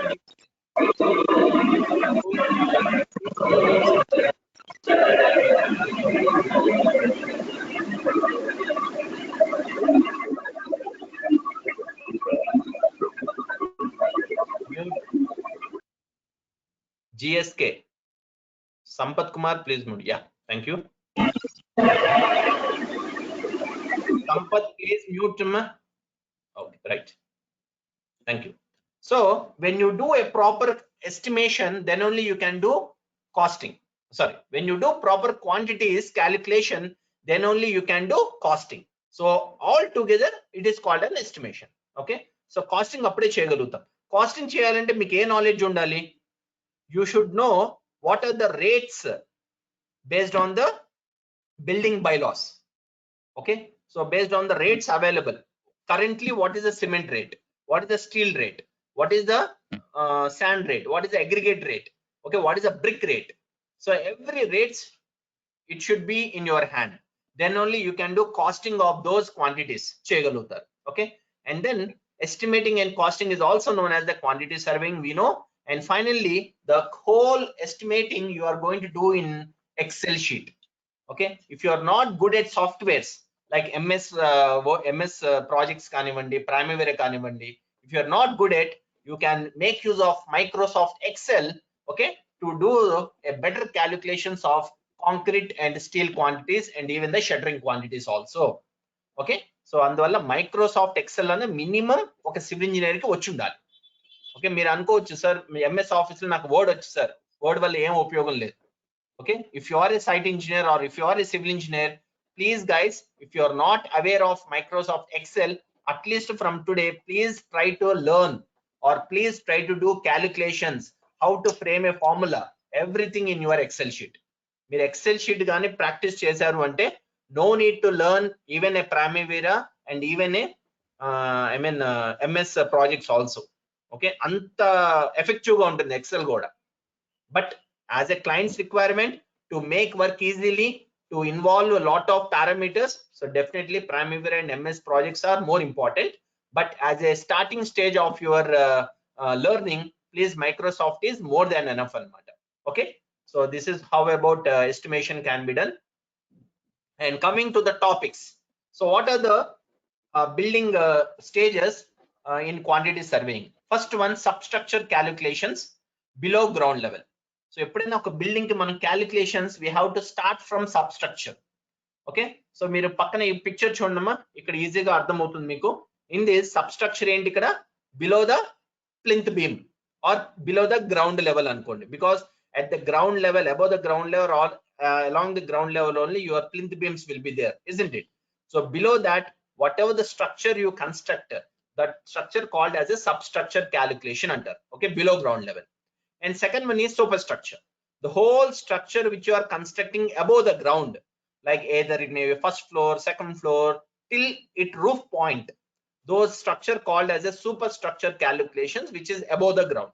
Okay, and third one, quantities which you are going to calculate, which is a reinforcement calculations untai, okay, which we called as a bar bending schedule under steel quantities anamata. Okay, and finally computer applications with the help of an Excel sheet.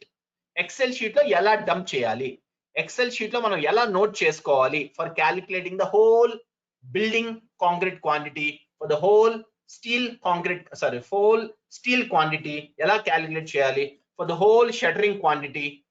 Okay, if you calculate the concrete quantity from the concrete itself, you can split the other materials kada. let us take 1 cubic meter of concrete. From concrete, you can split 3 materials. Cement, sand, aggregate. These 3 materials you can split from 1 cubic meter of concrete. When you're splitting, by that you can even estimate what is the total cement required for the building, what is the total sand required for the building, what is the total aggregate required for the building, isn't it? Mari concrete vachesindi, steel vachesindi, shuttering vachesindi. For our civil knowledge, ivi chalu kada. Is there any other quantities required? Plumbing will be taken care by the plumbers. Electrical works will be taken care by the electricians. Okay. So coming to your civil work, ivanni saripothayi kada? Are these quantities are enough? Along with that, there is another quantity which is called excavation quantities. Okay, soil excavation untundi kada, initial stage of the construction. So adi kuda quantity, right? So like this, you have to know the substructure and superstructure quantities in terms of concrete, steel, shuttering, etc. Clear? So these are the topics which you are going to study in your building. Understand? What you are going to study in your building? Okay. Yes, sir. So as an engineer, even if you go out, chalo vallu adigaru anukondi meer cheppali. Okay. So as a quantity surveyor, my duty is to calculate the quantities of a substructure and superstructure in these levels. And then after, I need to calculate the reinforcement calculations, and then with the help of some computer applications like minimum MS Excel, so I can able to estimate the whole building cost. Okay, మరి building లో ఇవే కాదు కదా, ఇంకా చాలా ఉంటాయి. ఇంకేముంటాయి చెప్పండి? Concrete, steel, shuttering కాకుండా ఇంకేముంటాయి? Other materials like wood, doors, glasses, flooring, right, electrical works, plumbing works, ఇవన్నీ కూడా ఉంటాయి కదా. So that also we have to do estimation కదా for getting the whole building cost అంటే, right. So those also we are going to study tomorrow, okay, when you are going for the buildings. అర్థమవుతుందా? So complete అమ్మా. So with this estimation you can estimate your own house. మీ own house ని మీరే estimate చేసుకోవచ్చు. Okay, so with this knowledge, so that is how this workshop is going to be helpful to you, okay, in terms of calculating the quantities of concrete and steel majorly. Okay, next substructures. ఏముంటాయమ్మా substructures లో? What are see, as I discussed here briefly, we made substructure and superstructure. So let's discuss what are the things comes under the substructure in a building construction. ఏమేమి ఉంటాయమ్మా? First one is PCC bed, PCC underfooting. What is the full form of PCC? Plain cement concrete, which doesn't have reinforcement. Okay, Reinforcement. right. So why we lay PCC? Why we lay PCC? ఎందుకు PCC వేస్తారు footing లో? To make ground level. Okay, when you do excavation, your ground level won't be plain. Your ground will be some undulations ఉంటాయి. ఎందుకంటే అక్కడక్కడ racks రావచ్చు, అక్కడక్కడ soil hard ఉండొచ్చు, ఒక దగ్గర సాఫ్ట్ ఉండొచ్చు. Okay, you can't justify that your ground is level. అందువల్ల we will lay PCC of minimum depth around 150 mm. Okay, 0.15 metre depth PCC bed మనం లే చేయాలన్నమాట. ఎందుకంటే to make your ground level, to transfer load from footing to ground with a uniform distribution of load. అర్థమవుతుందా? అందువల్ల మనం PCC bed వేస్తాం. Okay, next coming to footing. Next neck column. What is footing, what is column, ఇవన్నీ నేను మీకు detail గా with pictures నేను చూపిస్తాను tomorrow. Okay, no worries. Next neck column. What is the tie beam? Tie beam is also comes under the substructure. Next PCC under tie beam. Okay, plinth beam. There is a difference between the tie beam and plinth beam. చాలా మందికి తెలియదు, టై beam plinth beam ఒకటే అనుకుంటారు. No, there is a difference. I will show you tomorrow what is tie beam and what is plinth beam. Next, PCC under plinth beam, grade slab, septic tank. Okay, these are the main substructure elements in a building. Okay, along with that, so not only that, when you are doing quantities, you should be aware about units.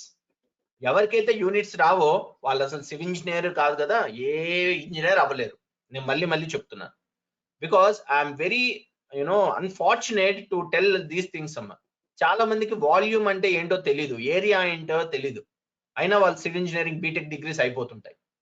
Okay, so sorry to say this, because you should be minimum knowledge ఉండాలమ్మా. సో రేపు నాడు మీ father మిమ్మల్ని అడిగారు అనుకోండి, ఒరే ఈ room ఎంత మెజర్ చేసి చెప్పురా అన్నారు అనుకోండి, if you're not in a position to measure, then what is the purpose of doing BTech for 4 years చెప్పండి. Seriously, there are many students like this. Okay, so it is not good. Okay, minimum knowledge అయితే ఉండాలి. Volume of concrete, we always measure volume in terms of cubic meter. Volume, area of shuttering ఎప్పుడు మనం square metre లో measure చేస్తాం, concrete ఎప్పుడు volume లో measure చేస్తాం. Bitumen paint, sir అదేంటి సార్ రోడ్ లో కదా బిటుమెన్ వచ్చేది, ఇక్కడ ఎందుకు వచ్చింది బిటుమెన్ అంటే, even we should know that bitumen paint మనం వేయాలి. ఓకే, ఫర్ ఫుటింగ్స్, అది ఎందుకు వేయాలి ఏంటి అనేది నేను మీకు ఎక్స్ప్లెయిన్ చేస్తాను in the tomorrow's class. So bitumen paint when you are painting on the surface అంటే దాని మెజర్మెంట్ ఎలా ఉంటుంది, square metre. Okay, area. Next termite control. Can anyone know what you mean termite? Insects. So మన foundations ని insects damage చేస్తుంటాయి, తెలుసా మీకు? ఎందుకంటే సాయిల్ లో చాలా ఇన్సెక్ట్స్ ఉంటాయి. ఓకే, సో ఆ సాయిల్ లో ఉన్న ఇన్సెక్ట్స్ మన ఫౌండేషన్స్ కానీ వీటిని డ్యామేజ్ చేయకుండా ఉండడానికి we should paint even the termite control also for the structures which are beneath the ground. Okay, so దాన్ని టర్మైట్ కంట్రోల్ అంటారు. మరి బిటుమెన్ పెయింట్ ఎక్కడ వేస్తారు? ఆన్ ద పీసీసీ బెడ్ మీద బిటుమెన్ పెయింట్ వేస్తారు. ఓకే, నేను చూపిస్తాను రేపు ఎలా ఏంటి అనేది. చూడండి, చాలా మందికి సార్ ఈ కన్స్ట్రక్షన్ లో ఈ యాక్టివిటీస్ ఉంటాయని మనకు తెలియదు అంటారు. So these are the regular activities for any construction ఉంటుంది. మీరు అనవచ్చు, సార్ ఇప్పుడు జరుగుతున్న కన్స్ట్రక్షన్స్ ఇవన్నీ ఫాలో అవుతున్నారా అంటే, no, they are not following. Why? Because they are so smart. Why should I use bitumen? Why should I use termite? They are all old methods అని అంటారు. Okay, but these, even though they are all old methods, they are all very what I call authenticated and proven అన్నమాట. వాటి యొక్క purpose ఏంటి? Okay, that's what I would like to share you whole information. రేపు నాడు నువ్వు bitumen వాడతావా లేదా అని నీ ఇష్టం, టర్మైట్ వాడతావా లేదా అని నీ ఇష్టం. చూడండి, పాలిథిన్ షీట్ కూడా ఉంటుంది, area of polythene sheet in square metres. Polythene sheet కూడా వాడతారు ఫౌండేషన్స్ లో, వాడతారా లేదా మీ ఇష్టం. But as a engineer, if you know all these, you can defend like anything. ఎవరితో అయినా మీరు మాట్లాడగలుగుతారు. Okay, so area of polythene sheet in square metres, and finally reinforcement will be in terms of KG or tons. 1 ton అంటే 1000 kg. Okay, so you can estimate the steel in terms of kg or tons. ఈ units కూడా మనకు తెలియాలి. Okay, so చాలా మంది అడుగుతారు, even interviews you may come across this, how you measure shuttering in terms of square metre sir, or in terms of square feet అని మనం చెప్పాలి. Concrete in terms of cubic metre, reinforcement in terms of weight అంటే tons అని మనం చెప్పాలి. Okay, like coming to super structure. So what are the structural elements comes in the superstructure in a building? Can anyone see? There is a list: floor column, floor beam, floor slab. Okay, next staircase, brickwork, door, windows, overhead water tank, flooring calculations or flooring uncode. Okay, so like this, these are the superstructural elements anamata, right? So I think in the picture it can be very clearly explained what are the things comes under the superstructure above the ground and what are the elements comes under the substructure beneath the ground. Okay, so like this we have to estimate all these. When you estimate all these, then only you can able to do costing of your whole building cheyagalutaru. Ardhamavutunda? Right. Next, so what example you are going to take for estimating the building? రేపు మీకు XL sheets లో కానీ ఏ example తీసుకోబోతున్నారు అంటే, so I'm going to take one example which is G+3 residential building. Okay, so this is one residential building which we designed basically, right? So for this I will show you what is the foundation diagram. Okay, foundation diagram ఈ విధంగా ఉంటుంది. With this we are going to estimate what is the PCC bed quantity, what is the foundation quantity, what is the column quantity, along with that what is the steel quantity, everything we are going to measure. అర్థమవుతుందా? So this one of the drawing which I am going to share you, okay, after teaching you the estimation of your buildings. This is foundation details.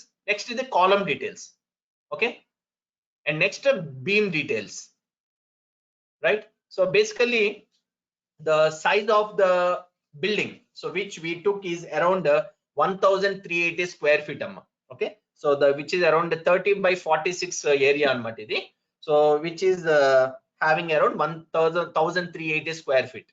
Okay, so what is the beam sizes, what is the column sizes, what is the plinth beam size, right? So everything it was given. And coming to your edge beam, so what is the size of the beam, right? And what is the size of the slab, and what is the reinforcement in the slab? All these we are going to do. But sorry to say, actually all these dimensions are in FPS system. Okay, anni feet lo inches lo unnayi, we have to convert it. Okay, so conversion very easy, because if you even know how to convert, okosari kontamandi మీ ఇంట్లో ఉన్న elders కానీ వాళ్ళందరూ feets లో అడుగుతుంటారు, because they are all habituated of FPS system. Okay, what is ఇప్పటికి కూడా area ఎప్పుడు measurement of the flat కానివ్వండి, we always tell in square feet. Even land కూడా కానివ్వండి, we always tell in square yards. Okay, గజాల్లో చెప్తారు, because we're all habituate of the British system అనమాట, FPS system. అందువల్ల వాటిలో కూడా నాలెడ్జ్ ఉంటే మంచిదే. ఓకే, బికాస్ సిజిఎస్ సిస్టమ్ మన అందరికి తెలిసింది, SI system, centimetre, metre, mm, ఇవన్నీ మనకు అందరికి తెలిసిందే. సో ఇంచెస్ కూడా మనం నేర్చుకుంటే, so it will be very easy. Okay, right. So that is what about the quantity surveying of a buildings. Okay, next, as a civil engineer in your engineering course there is no bridges at all kada. ఎంతమంది bridges గురించి చదివారు in your civil engineering, in your BTech? How many of you learned about bridges?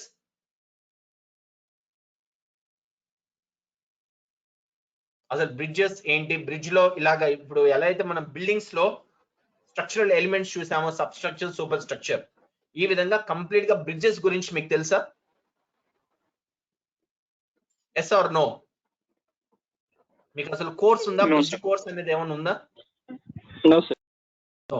So that is the reason why civil engineers, I mean those who are finishing their BTechs, are not able to get jobs in highways, in bridges.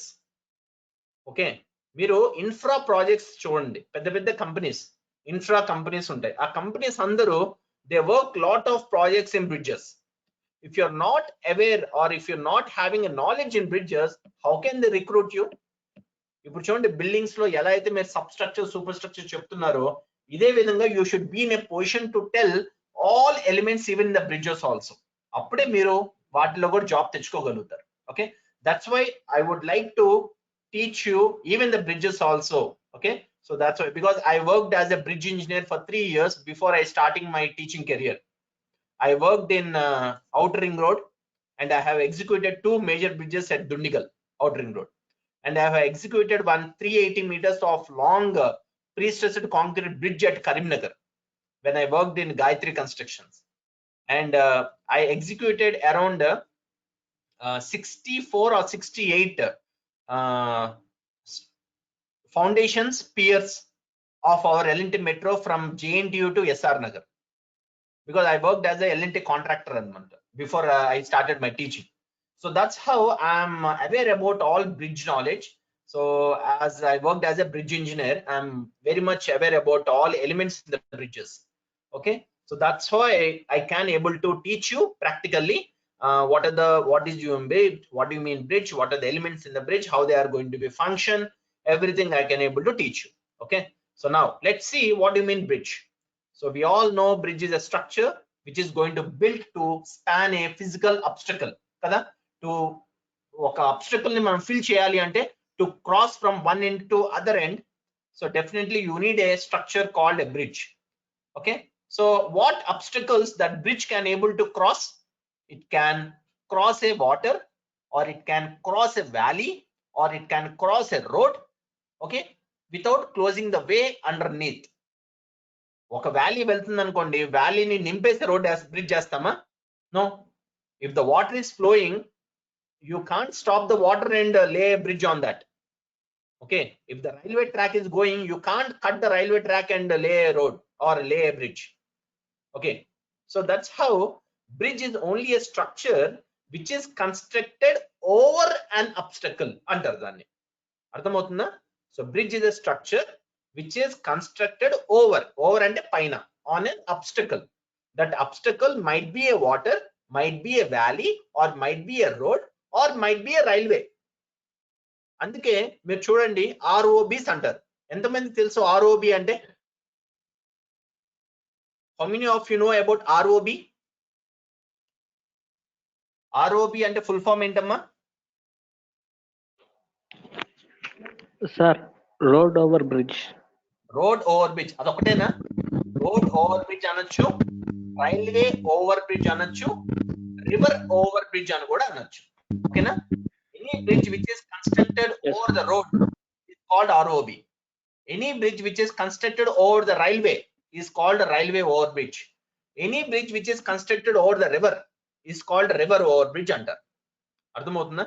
So by that, so it is a structure which is constructed over an obstacle. So it is constructed for the purpose of ఎందుకు అసలు bridge ఎందుకు construct చేస్తాం మనం? For the providing passage, okay, to the needy.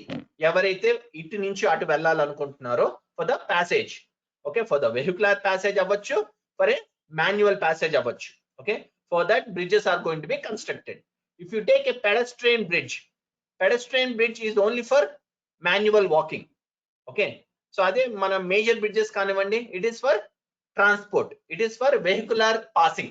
Okay, so like that bridges are going to be constructed for providing the passage to the needy. A needy ఎవరైనా కావచ్చు. Okay, like this bridges are going to be defined. So now beam bridges are the simplest and the oldest type of bridge anamata. Okay, so enduku nenu ikkada beam bridge anna ante, so you all know beams. What is the functioning of the beam? Can anyone tell me what is the functioning of a beam? Beam can control. What is the functioning of a beam? Beam is going to be placed on two supports. Yes or no? Yes, sir. Yeah. So in the same way, bridge is also going to be supported on two supports. Ain't that supports? Abutments. Yes. Two piers. Abutments. Yes. Piers. Exactly. Okay, when there is only one beam, so definitely it is going to be supported on abutment. When there is a multiple spans, it is going to be supported on piers. Exactly. So Yes. beam bridge antaru endukante beam can control the deflections. Okay, so that's how beam bridges are the simplest and the oldest type of bridges in which are using today or nowadays. Okay, and truss bridges unnai. So truss bridges మీరు చూసే railway bridges అవన్నీ trusses అన్నమాట, steel తో construct చేస్తారు. So ఎందుకు truss bridges అంటే they can able to carry huge loads అన్నమాట. Okay, so దానికి లోడ్ బేరింగ్ కెపాసిటీ ఎక్కువగా ఉంటుంది, అందువల్ల వాటిని ట్రస్సెస్ స్టీల్ తో తయారు చేస్తారు, which is called the truss bridges. All our railway bridges are truss bridges. Okay, so the truss is a structure which is connected elements forming triangular units. మీ అందరికి ఇంకా detail గా డెప్త్ గా వెళ్తే చాలా చెప్పాల్సి వస్తుంది. Okay, so we don't want to deviate the subject. Okay, so ఈ bridges గురించి మాట్లాడాలంటే so there is a huge subject on that. If you want more information about bridges, please follow my YouTube channel wear you can find a video called bridges. Bridges మీద నేను ఒక video చేశాను, ఆ video చూస్తే మీకు bridges, types of bridges, types of loads on bridges, అలా మొత్తం definitions అంతా చాలా క్లియర్ గా ఉంటాయి. Okay, with more picture representations. Okay, so like this. Yeah, so now let's see what are the topics which are going to cover in your RCC bridge. RCC అంటే reinforced cement concrete bridge. Okay, same as like buildings, we are going to classify even the bridges also in 4 ways of quantity surveying. First one, substructure calculation, same below the ground, superstructure calculation above the ground, and reinforcement calculation for RCC and steel structure, and finally computer application with the help of a Excel sheet. Okay, మీరు ఇక్కడ చూడండి, on the left hand side at bottom you can see a very nice bridge which was which is something like steel and concrete placed anamata. So beneath the ground you can see the foundation, but above the ground, okay, you can see which this is called as a raft. Okay, right? So if there is a pile, this is called as a pile cap. I think it's a pile cap. Yes, it's a pile cap. Yeah, exactly. So that's what. Actually, this pile cap also won't be visible when there is a flow of water. Okay, so if the soil, if the foundation is piles, so over the pile there will be a pile cap. Okay, on the pile cap this is called as a pier, and this is called as a pier cap. Pier cap ni దీన్ని hammer head అని కూడా అంటారు. ఎందుకు మీరు చూడండి, hammer అంటే సుత్తికి ఏముంటుంది చెప్పండి, both sides you will have a heads కదా. So see even this is also looking like a hammer head, అందుకే దీన్ని పియర్ క్యాప్ అని కూడా అంటారు. హ్యామర్ హెడ్, దీని షేప్ ని హ్యామర్ హెడ్ అంటారు. Okay, over the pier there will be a bearings, there will be a pedestal and bearings. Over the bearings you will have a girder. This girder, technically we call it as a girder, but in your language we call it as a beam. Okay, over the beam you will have a slab. Over the slab you will have a parapet wall, okay, or a crash barrier. So like this you will have a different elements in bridges, same like the buildings. Okay, right, let's see what are the different elements there in the bridge. ఇది ఒక typical components of the bridge diagram అన్నమాట. Okay, so మీరు ఇది చూసి ఆ practical గా చూసిన picture ని దీనికి మీరు రిలేట్ చేసుకున్నారంటే you can able to understand it clearly, right? So if you found any, ఏంటమ్మా, see if you, one second, yeah, see, let us take any pile or anything, for example. So this is the foundation, let us take this is as a raft foundation అనుకోండి, right? So below the raft foundation you can find piles like this. Okay, so like this you can find the piles. Yeah, so pile పైన ఉందనుకోండి, దీన్ని మనం pile cap అంటాం. If these are the piles, if there is no pile, there will be only a raft. This raft will directly lie on PCC bed అన్నమాట. Below we'll lay a PCC bed, on the PCC bed raft will be laid. Okay, so why, sir, you can ask me, sir, when we will go for raft and when we will go for pile? So you should know the difference between the different types of foundations. We have two different types of foundations. One is shallow foundation, other one is a deep foundation. Avuna? So raft will comes under shallow foundation, piles will come under deep foundations. Okay, when your soil is loose, okay, so to get up to the hard strata, this is your hard strata. Until the hard strata you have to, instead of excavating the whole soil, you can go with the piles and you can reach the hard strata and you can fill these piles with completely with concrete, and then these piles will be exposed, I mean into the raft or into the pile cap like this. Okay, లోపలికి వెళ్తాయి ఇవి piles. వెళ్ళిన తర్వాత along with the piles your pile cap will be laid. Okay, so that is how the connectivity will be there between pile and the pile cap. Okay, on the pile cap there will be a abutment. Okay, so like this abutment will be supported towards the soil anamata. So ikkada you will have a back wall, or this is the back wall. Din back wall antaru, lekapothe this can also be called as a dirt wall అని కూడా అంటారు.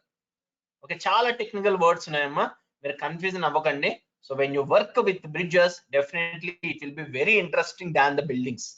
Okay, dirt wall అంటారు, దీన్ని wing wall అంటారు, which will have something like wings. ఇటు side ఎలా ఉందో bridge కి అటు సైడ్ కూడా, I mean on the other, not longitudinally, laterally on the other side also you can find the same wing wall అన్నమాట. ఈ wing wall కి అటు సైడ్ ఉన్న వింగ్ వాల్ కి మధ్యలో ఉండేది ఏంటి, కంప్లీట్ గా సాయిల్ ఉంటుంది. Okay, so to arrest the soil, the wing wall is going to be constructed. This wing wall is also an RCC wing wall అన్నమాట. It will have a steel inside. దీంతోనే మనం construct చేస్తాం. అదే మీరు flyovers చూడండి. So if you see your flyovers, your flyover will have a, sorry, I think it's also called as backfill concept. Yeah backfill. So అందుకే backfill అంటారు, దీన్ని dirt wall అని కూడా అంటారు. లోపల ఉన్న సాయిల్ కంప్లీట్ గా which is going to be retained by this retaining wall. Okay, so అదే మీకు ఫ్లైఓవర్స్ ఉన్నాయనుకోండి, you are entering to the flyover, the ramp. Soil కూడా అసలు లేయర్ బై లేయర్ వేస్తారు, కోర్స్ అగ్రిగేట్ తర్వాత ఫైన్ అగ్రిగేట్ లాగా backfill. Exactly. So soil కూడా ఒకేసారి డంప్ చేయరు. The soil will be layered for every 300 mm 250 mm layering వేస్తూ దాన్ని రోలర్స్ తో రోల్ చేస్తూ సాయిల్ ని వేస్తారు. Okay, inside this wing wall. Okay, so when you see the construction, definitely you will come to know. So like this, the support end supports will be with the help of a abutments anamata. So in between supports we call it as a pier. So ikkada kuda meeku pile undanukondi, so this will have a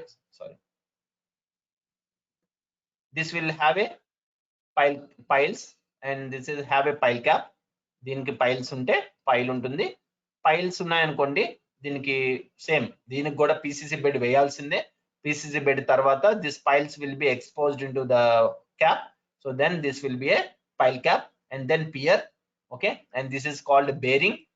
okay, and then the girders will be there, right? So when there is only a deck. Okay, deck అంటే ఏంటి? It will have only a beam అన్నమాట. Okay, so this is a cross girder. దీనికి difference ఉంది. So it is just like a beam, and here it is called as a girder. Okay, girder కి beam కి difference ఏంటి అంటే, beam can only support to a short spans అన్నమాట. Girders can support to a long spans, ఎక్కువ spans ని support చేయగలుగుతుంది. Okay, at the same time your girders will have a cross diaphragms. Okay, where to connect long laterally also. అందుకే దీన్ని cross girder అంటారు. So number of girders will be placed multiples based on the carriage way, based on the width of the road. Okay, if it is a one lane road, minimum they will lay 4 girders anamata. Okay, so even on the 4 girders also you can have a 2 lane road. The each lane will be around 3.75 meter and the 2 lane road will be 7.5 meter. Okay, so like this there is a lot of technical specifications or components in the bridges. So this is called approach slab. Vehicle eppudaithe manaki enter avutundo on the bridge, straight away it will enter to the approach slab, where it is a completely RCC approach slab anamata. Okay, and then it will enter onto the bridge, and this is called parapet wall. When it is constructed with so RCC structure, we call it as a crash barrier. When it is constructed with the masonry, we call it as a retaining wall. Okay, sorry, not retaining wall, what is it called, hand retaining masonry wall. Otherwise, when you construct with a material called steel, okay, we call it as the handrails. Manaki handrail ela aithe untundo steps ekketappudu, in the same way you can able to construct even the material also. Okay, so like this the bridges are going to be defined. So bridge construction ela chestaru, why it is constructed to this height, the height a base మీద decide చేస్తారు, everything you can able to know from my YouTube video. Okay, so why? Because it all depends on the high flood level. HFL and high flood level anamata. Water yokka level batti height of the bridge ni decide chestaru. Okay, ade railway bridge anukondi. So railway bridge also based on the road alignment. Okay, road enta slope lo undali, aa alignment batti height of the bridge ni decide chestaru. Valley anukondi, automatic valley elaga deep valley untundi kabatti, so on the same level the bridge will be constructed. Okay, like this there will be some geographical specifications where the height of the bridge and the length of the bridge are going to be considered. Okay, anta manaki depth avasram ledu, only for the quantities. So we need this information. Okay, so let me erase this.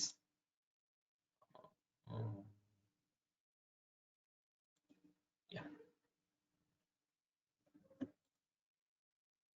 next. So coming to the bridge components, so substructure, superstructure. So what are the elements comes under the substructure? As chonde oka bridge make kanipistundi. So it is a 3-span bridge. So this is one span and this is another span.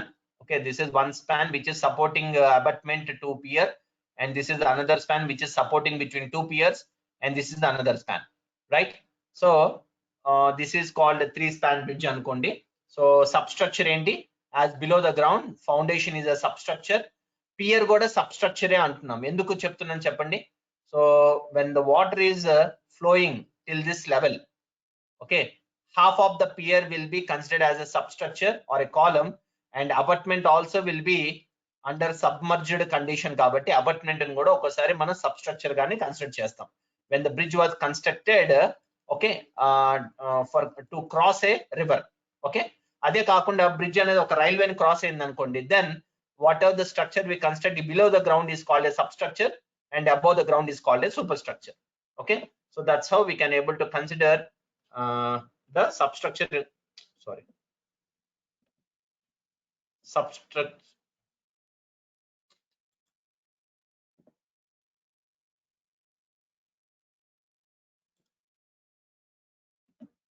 yeah,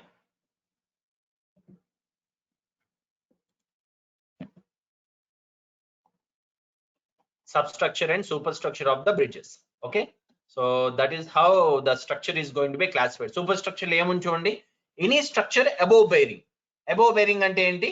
So the structure which is constructed above this level, ee level kanna paina construct chesedante మనకి water అనేది maximum high flood level అనేది top of the pier వరకు కూడా flow అవ్వచ్చు ఒకసారి, okay. So by that whatever the structure above the bearing అంటే, so what you mean bearing? Bearing is a structural element which transfers load from superstructure to substructure. Understand? So adi manaku teliyali. So bridges lo that is the important component anamata, okay. So ee superstructure nunchi substructure ki load transfer avutundi anante, so it is with the media called bearing. Ee bearing nunche manaki load anedi transformation jarugutundi anamata, okay.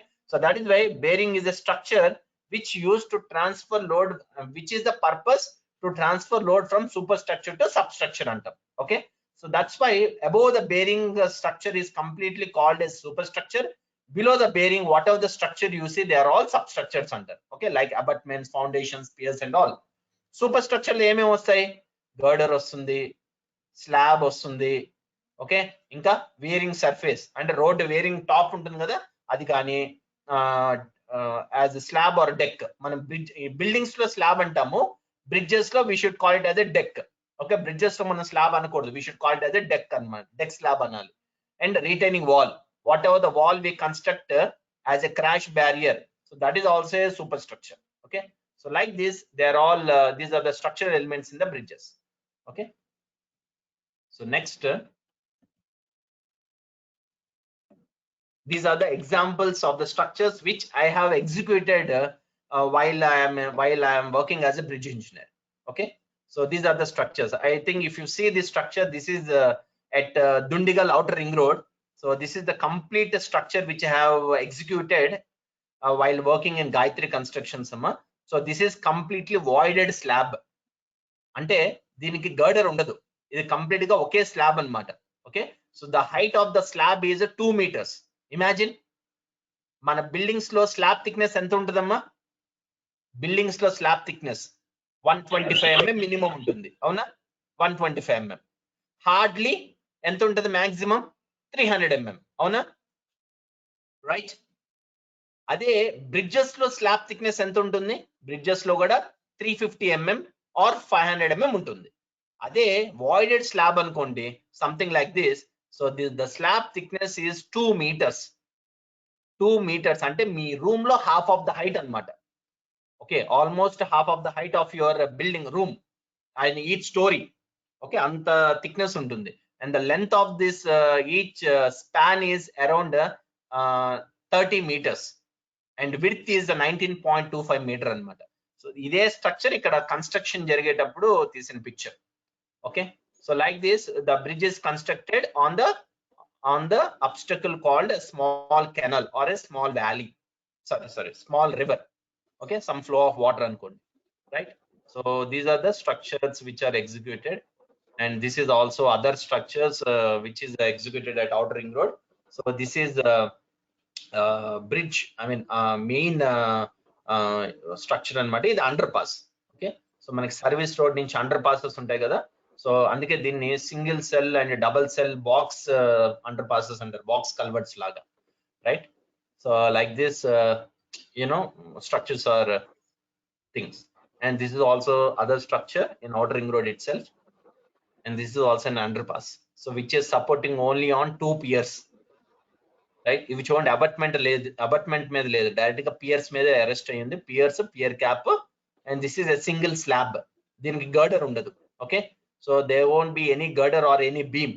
The total slab will rest on the bearing. Okay, so like this, these are the few structures of bridges అన్నమాట. Okay, and if you see the bridge diagram, okay, sorry, bridge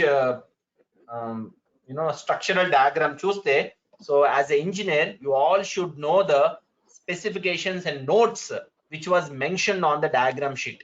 ఎప్పుడైనా మీకు ఎవరైనా ఒక పెద్ద sheet ఇచ్చారనుకోండి, while you go to site they will give to study the structural drawing sheet ఇస్తారు. ఇచ్చినప్పుడు as a engineer మీరు ఏం చేయాలి తెలుసా? ఇమ్మీడియట్ గా ఫస్ట్ మీరు చదవాల్సింది దాని మీద ఉన్న నోట్స్ చదవాలి. Okay, that is very important. That's why I have shown snapshot of one of the bridge which we have executed for the states of Punjab to Himachal Pradesh while working with Gayatri constructions. Okay, see దీంట్లో చాలా specifications ఉంటాయి. All dimensions are in mm and the levels in meters. Unless otherwise mentioned, only written dimensions shall be followed. Each independent bridge is designed for 1 lane or 70 or 2 lanes of class A loading, whichever critical. మీరు అందరూ transportation చదివారు కదమ్మా? Have you all studied transportation? Yes, sir. Have you all gone through pavement design? Yes, sir. How many of you know about 70R loading, class A loading, class B loading, class AA loading? తెలుసా మీ అందరికి?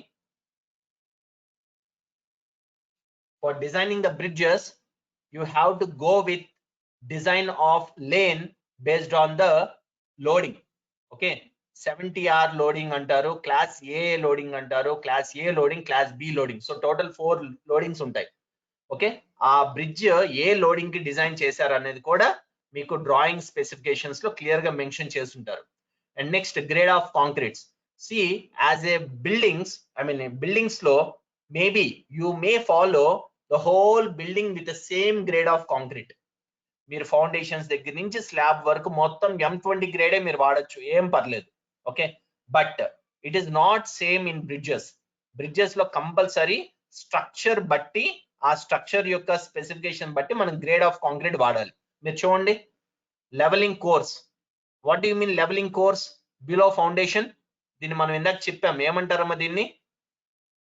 Leveling course below foundation or approach slab. PCC. Very good. PCC, plain cement concrete antaru. The grade of plain cement concrete is M15. Okay, foundation for pier and abutment ente vaadali grade? M35 grade vaadali. Abutment ki M35 grade vaadali. Pier ki M40 or M50 vaadachu. Deck slab, crash barrier ki M40. Pile cap ki M40. Approach slab inna chupichanu kada. Vehicle while entering onto the bridge, the slab which is called as a approach slab. Every bridge ki రెండు approach slabలు ఉంటాయి on either side of the bridge అన్నమాట. Okay, so which is grade M30. Bearing pedestal.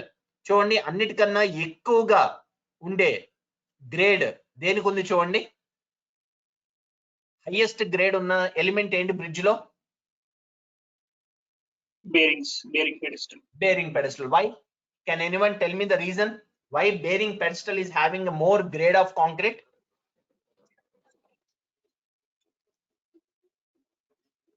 Why pedestal is having more grade of concrete? This is my pen. చెప్పగలరా ఎవరన్నా? See, super structure నుంచి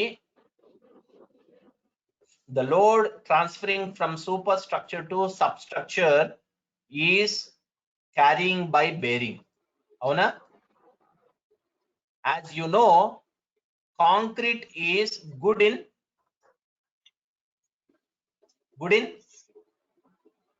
Compression. Compression, sir. Right. So as concrete is good in compression, this bearing will have capacity to carry more load. అందువల్ల we go with M50 grade. What is this 50 indicates? M50 లో 50 అంటే ఏంటి? Characteristic compression strength of concrete, right? So by that, when the grade is 50 Newton per mm square, So it can able to carry the load from superstructure to substructure. Why? Because bearing is a compression member. Compressive member. Right? Bearing is a compression member కాబట్టి దానికి ఎక్కువ grade ఉండాలి. Okay, so మీరు ఎవరైనా ఇంటర్వ్యూలో అడిగినా కూడా చెప్పాలి, in the whole bridge structure which element is an important structural element which can carry or which can transfer load అంటే బేరింగ్. ఓకే, అందువల్ల దాని యొక్క గ్రేడ్ చాలా ఎక్కువగా ఉంటుంది. Okay, so that is the reason why. Okay, so that is what about why grading is bearing is having more grade. And next up, precast girder కానివ్వండి, box girder కానివ్వండి, beams కానివ్వండి, so the grade will be M45 to M50 grade అన్నమాట. Okay, and next steel, all reinforcement shall be HYSD bars అంట. What is the full form of HYSD? High yield steel deformed bars. Steel deformed bars of grade FE 500 అంట. Okay, so FE 5000 కాదు మాది 500D, right? Conforming to IS 1786 as per the Indian standard. And structural steel for superstructure plate girders shall be grade E300 quality conforming to IS 2062. If you are doing any plate girder instead of a concrete precast girder undanukondi, then you have to follow the grade of E300. Okay, ఇది steel structure అయితే, ఇది concrete structure అయితే, right? మీరు చూడండి, ఇప్పుడు our Hyderabad is constructing huge flyovers కదా. If you go to LB Nagar or if you go to near హైటెక్ City, you have seen lot of flyovers కదా. ఫ్లైఓవర్స్ అంత ఫాస్ట్ గా ఎలా కన్స్ట్రక్ట్ చేస్తున్నారు?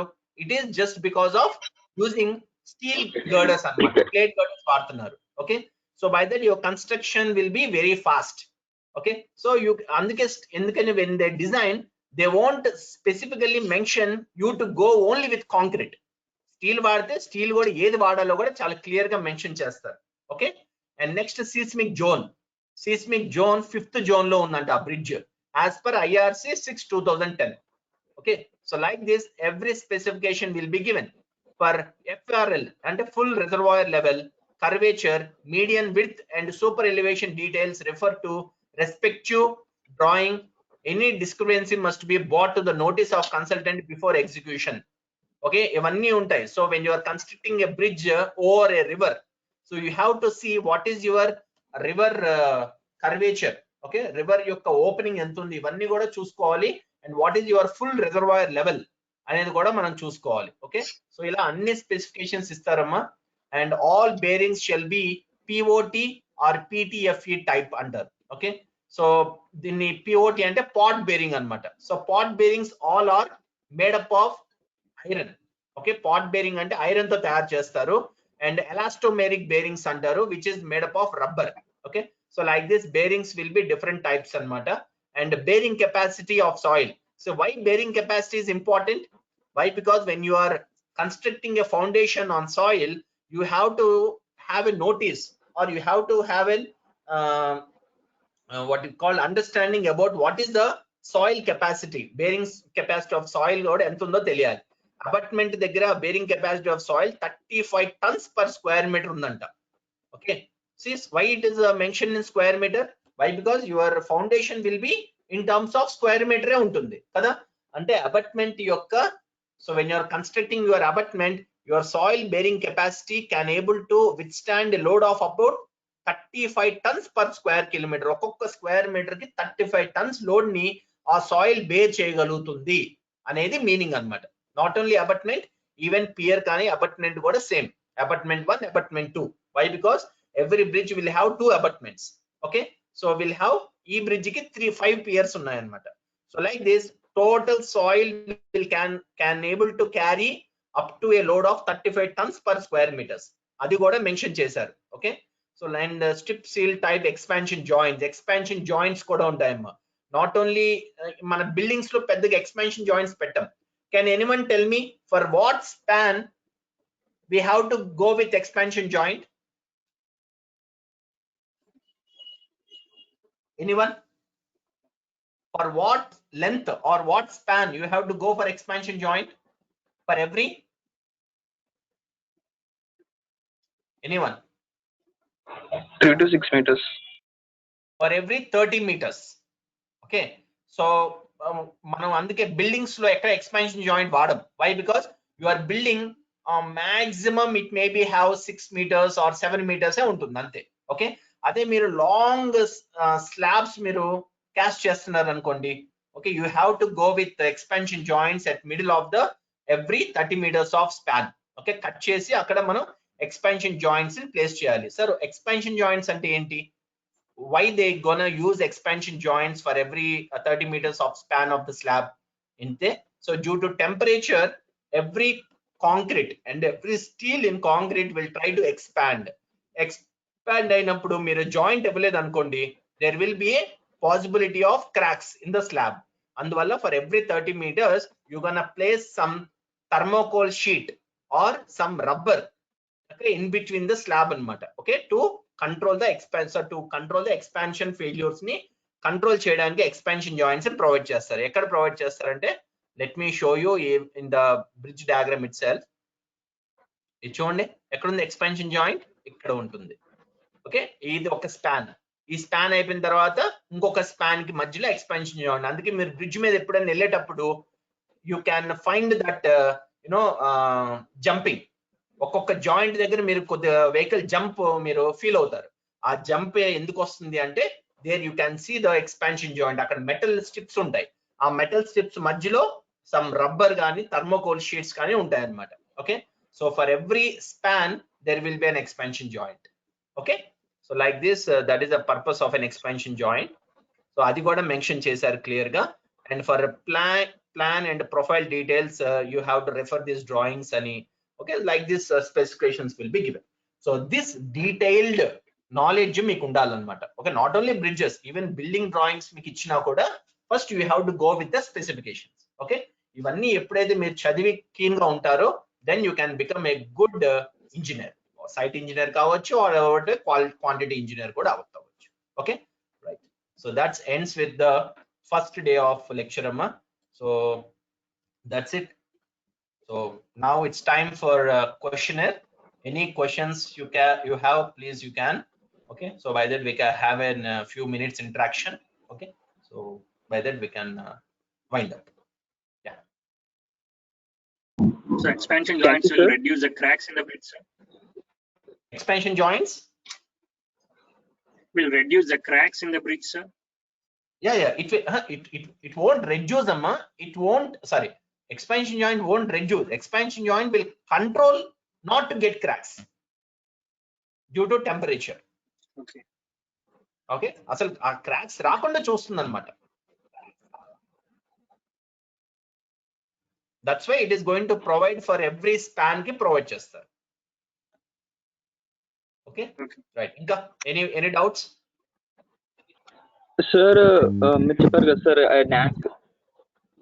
హలో, చెప్పండి sir. NAC ICMR, sorry ICMR వాటిలో ఇలా సార్, సారీ కోవిడ్కి వెళ్ళిపోయావు అప్పుడే. సారీ సార్, కొన్ని ఇన్స్టిట్యూట్స్ చెప్పారు కదా సార్. యా, నిక్మార్ ఒకటి, Indian institute of quantity surveyor ఒకటి, NAC ఒకటి. సార్ వాళ్ళు జాయినింగ్ అంటే ఏమైనా ఎగ్జామ్ ఉంటుందా సార్, లేకపోతే ఎలా ఉంటుంది సార్? ఎలా జాయిన్ అవ్వచ్చు? First they will give training అమ్మా.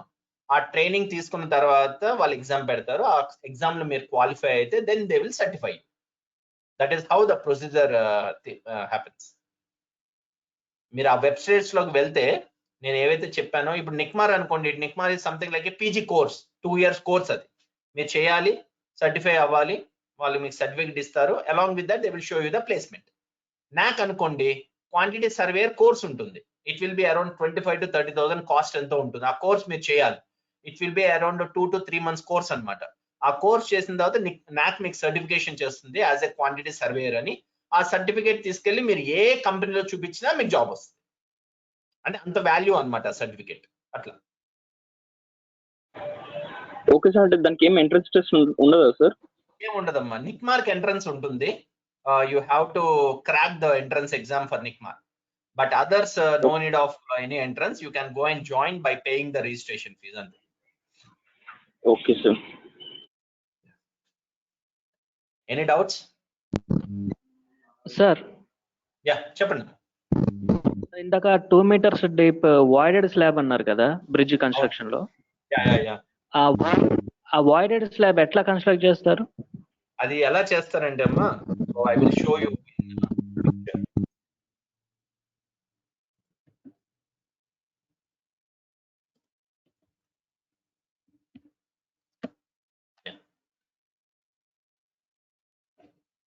One minute.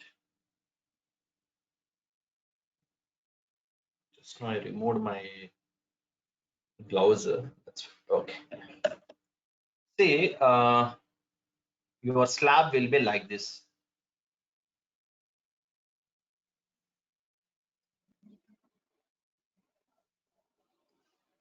So this is 2 meters of slab. Thickness 2 meters. Okay. So length will be around 30 meters ఉంది. అది ఇది అరౌండ్ ఒక 19 point something అదే 20 meters. ఇది 2 meters అన్నమాట. చాలా హ్యూజ్ స్లాబ్ అన్నమాట. సో వాయిడెడ్ అని ఎందుకు అన్నామంటే, see if you calculate the concrete quantity, ఎంత ఉంది కాంక్రీట్ క్వాంటిటీ చెప్పగలరా ఎవరన్నా? దీనికి కాంక్రీట్ క్వాంటిటీ ఎంత? 30 into 20 into 2 ఎంతమ్మా? 600 into 2 ఎంత? 1200. 1200 cubic meter కాంక్రీట్ దీంట్లో పెడితే, if you cast the slab with 1200 cubic meters of concrete, can you tell me what is the total weight of this slab? 1200 cubic meter ki weight ఎంతో చెప్పగలరా ఎవరన్నా? 1200 approximately 2000. What is the density of RCC? 25. గుర్తుపెట్టుకోండి, PCC 24 kg per meter cube, RCC 25 kg per meter cube. Okay, density 1200 into 25 ఎంత? 3000 sir. 30,000 into 25, 30,000 kg అంటే ఎన్ని turns అమ్మా? 30 tons. 30 tons wait ఉంటే అసలు బ్రిడ్జ్ ఈ స్లాబ్ సెల్ఫ్ వెయిట్ 30 tons ఉంటుందా అసలు ఈ బ్రిడ్జ్ సపోర్ట్ మీద?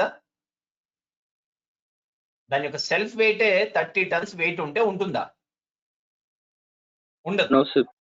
So it will deflect or it will fail only because of the self weight.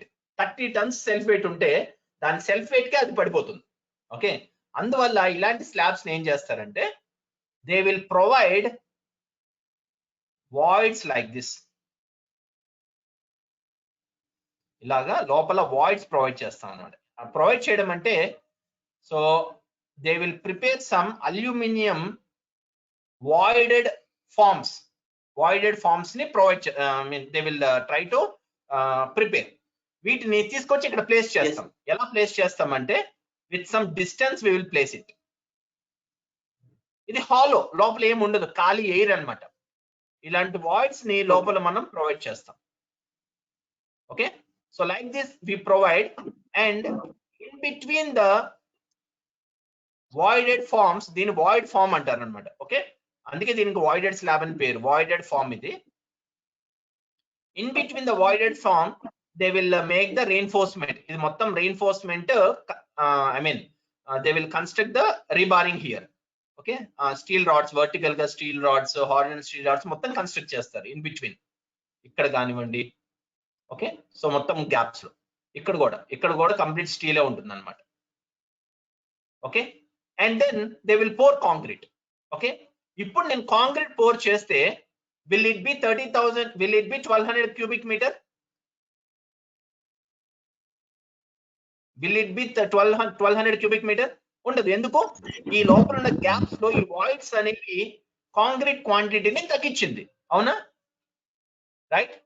So how much it will reduce? You know, it will reduce around 60% of concrete quantity when you go with a voided slab. 1200 లో 60% అంటే ఎంత చెప్పండి? Around 720 cubic meter. 1200 లో 720 cubic meters తీసేస్తే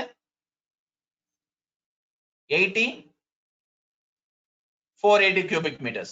అవునా? 480 cubic meters into density ఎంత weight? 480 into 25.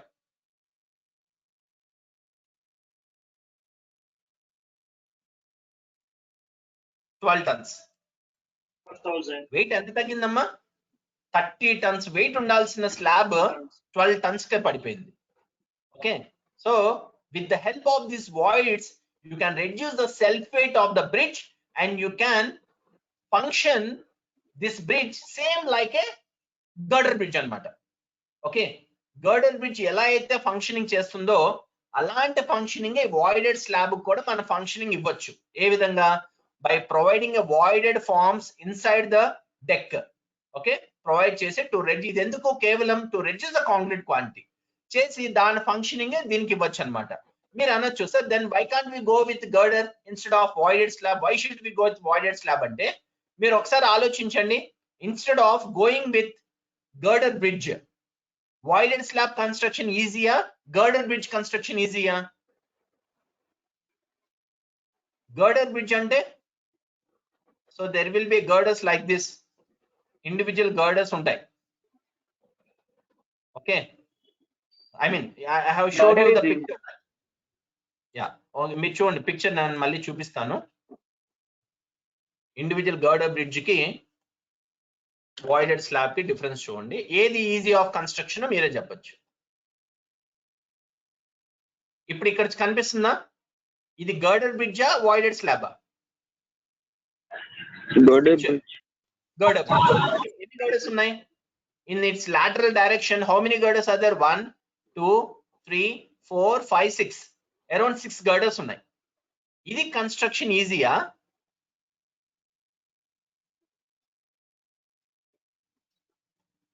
ఇదిగోండి, ఇలాగా వాయిడెడ్ స్లాబ్ కన్స్ట్రక్షన్. ఇది కన్స్ట్రక్షన్ ఈజీయా? చాలా ఈజీ ఇది, ఎందుకంటే ఒకేసారి కాంక్రీట్ మొత్తం పోర్ చేయొచ్చు స్లాబ్ లో. Right, by providing voids you can reduce the concrete quantity. That's it. Understand? So that is the main purpose of the voided slab anamata. Right?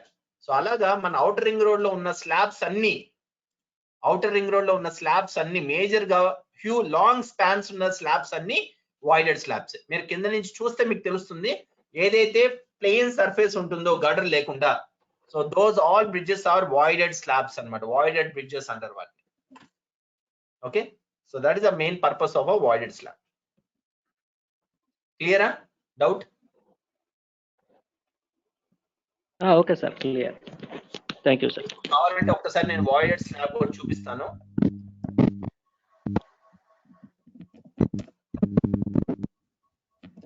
వాయిడెడ్ slab bridge.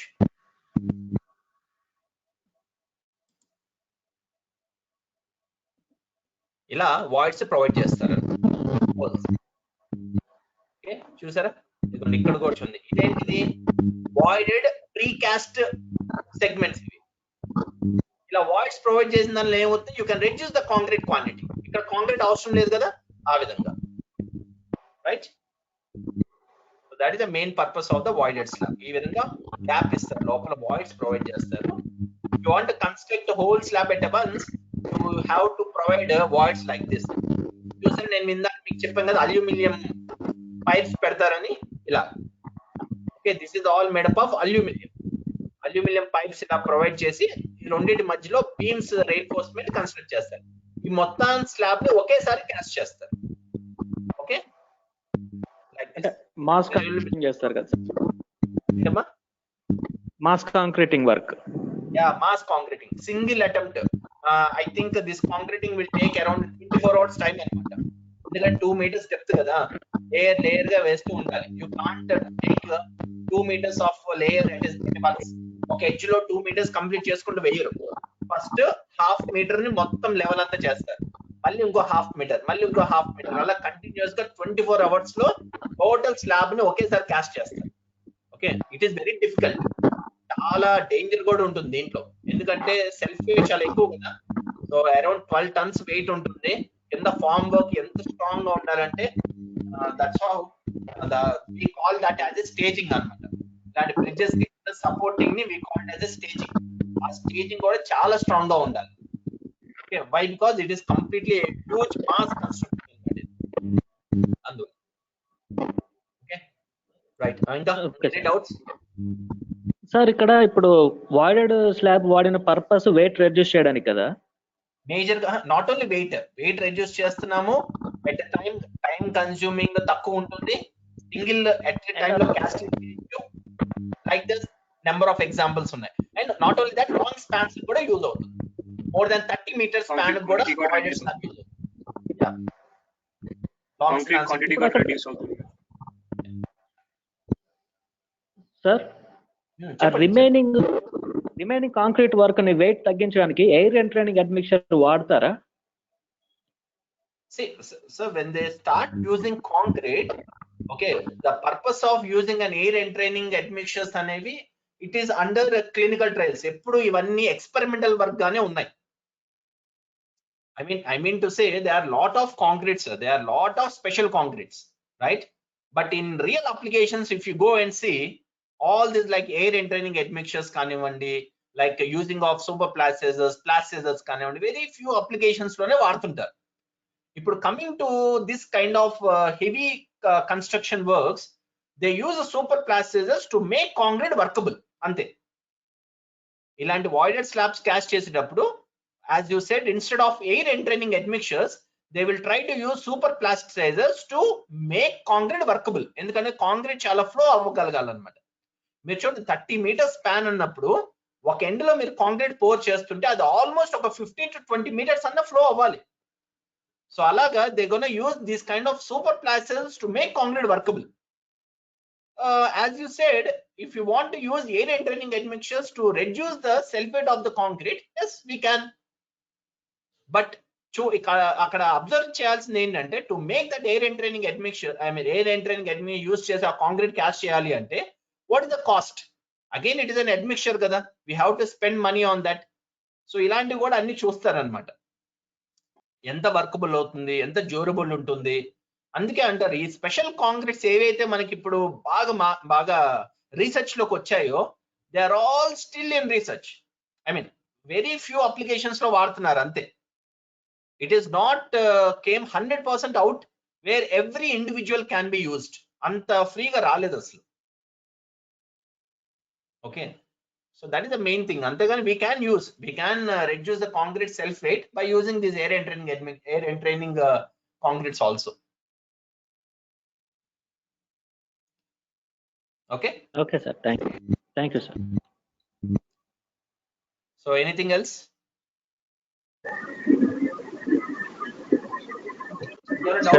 Construction joint కి expansion joint కి తేడా ఉందా sir? మామూలుగా expansion joint కి construction joint కి మనము post tension slab లో CJ use చేస్తాం కదా సార్, రెండు సేమా డిఫరెంట్?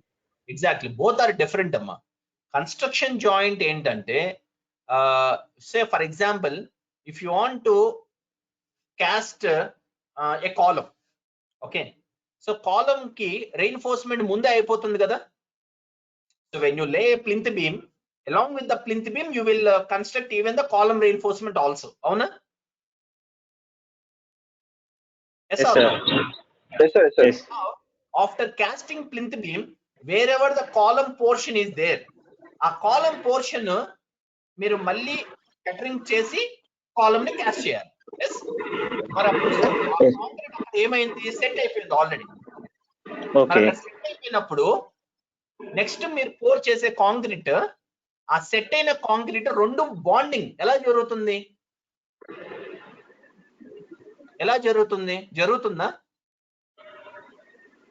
హార్డ్ సర్ఫేస్ ఉండాల్సి వస్తుంది. Yeah, hard surface, not only hard surface, actual గా ఈ ప్లింత్ బీమ్ వేసినప్పుడు ఉన్న కాంక్రీట్ ఆల్రెడీ సెట్ అయిపోయి ఉంది. After few days you are going to shutter for column and you are going to pour concrete for column. ఈ రెండింటి యొక్క concrete యొక్క బాండింగ్ జరగాలి. ఎలా జరుగుతుంది అది? That is the reason why what they do, I will show you. Two methods ఉంటాయి. What are the two methods? Plan drawings as a column concrete. So దీంట్లో కాంక్రీట్ అంతా ఉంది with an aggregates. Okay, so ఏం చేస్తారంటే construction joint, ఇది plan, ఇది elevation.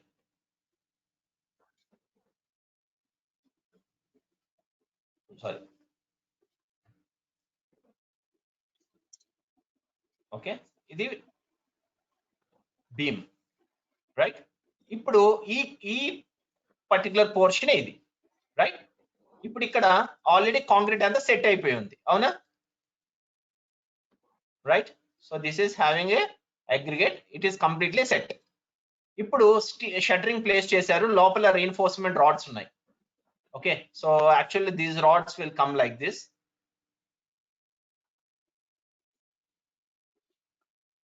Okay, with stirrups ఇలా ఉంటుంది. ఇప్పుడు now you are trying to pour a concrete. మరి ఈ కాంక్రీట్ ఇక్కడ ఉన్న ఈ సెట్ అయిన కాంక్రీట్, ఇది hard and concrete, already hard అయిపోయింది. ఇప్పుడు మీరు పోర్ చేసే కాంక్రీట్ ఏంటి, ఫ్రెష్ కాంక్రీట్. ఈ రెండు మనకి ఇక్కడ జాయింట్ అవ్వాలి అంటే మనం ఏం చేయాలంటే 2 మెథడ్స్ ఉన్నాయి. ఫస్ట్ మెథడ్ ఏంటంటే 3 మెథడ్స్ ఉన్నాయమ్మా, అంటే ప్రాక్టికల్ గా మనం అప్లికేషన్స్ లో వాడేది. ఓకే, ఫస్ట్ థింగ్ ఏంటంటే we have to make this surface rough. అంటే ఎప్పుడైతే నువ్వు ఈ ప్లిత్ బీమ్ కాంక్రీటింగ్ చేస్తావో ఈ సర్ఫేస్ ఏం చేయాలంటే చేయాలి, చేయకూడదు చేయకుండా రఫ్ గా వచ్చి, and you have to place some wooden blocks here. కొన్ని వుడెన్ బ్లాక్స్ ని ప్లేస్ చేయాలన్నమాట ఇక్కడ ఈ ప్లేస్ లో.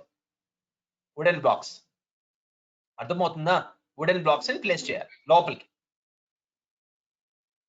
ఓకే, వుడెన్ బ్లాక్స్ ని ప్లేస్, దీన్నే ఒక వే ఆఫ్ కన్స్ట్రక్షన్ జాయింట్ అంటారు.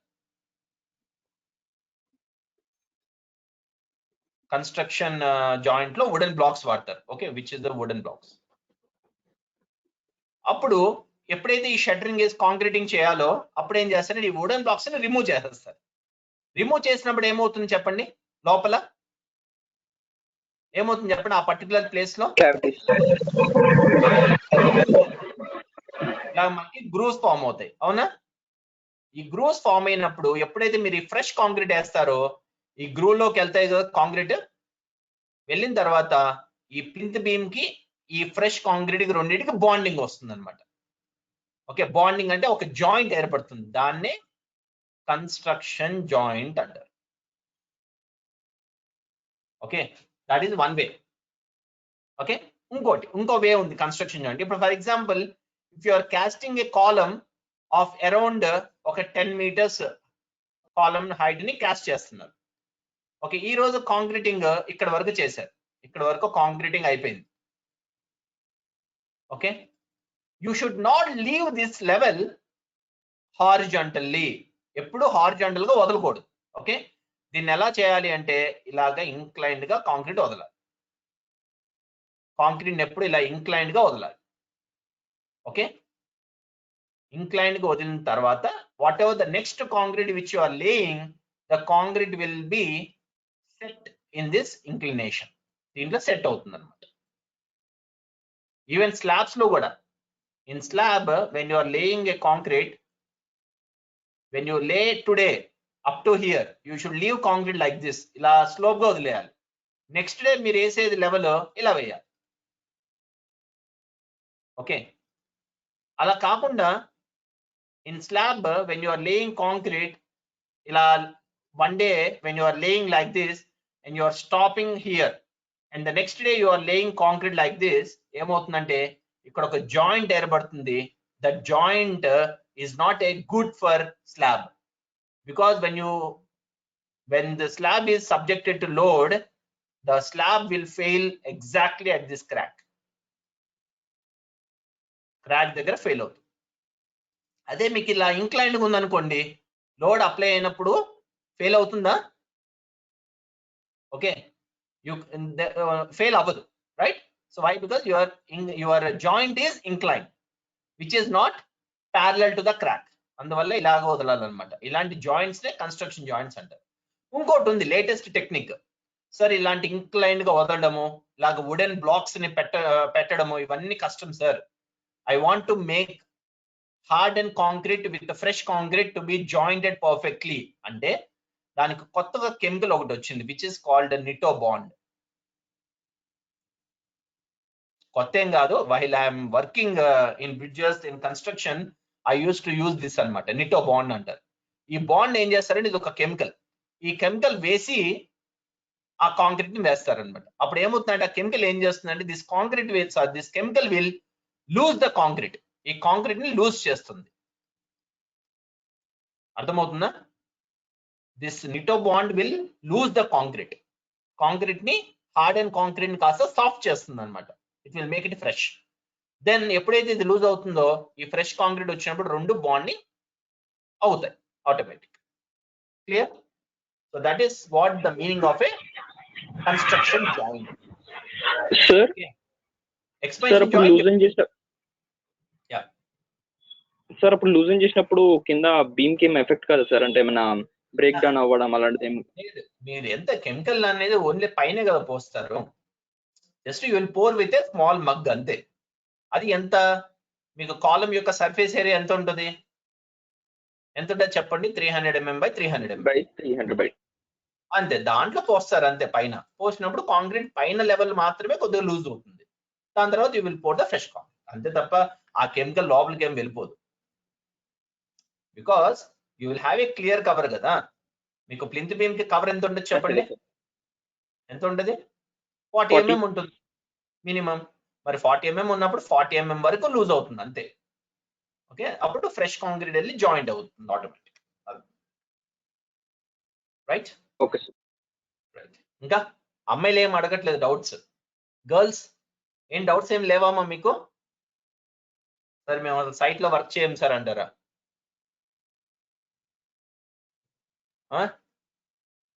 ఉన్నారా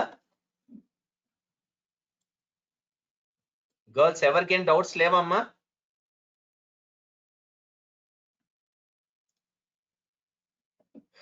No one is speaking. So similarly road laying లో కూడా కన్స్ట్రక్షన్ జాయింట్స్ అలాగే వాడతారు.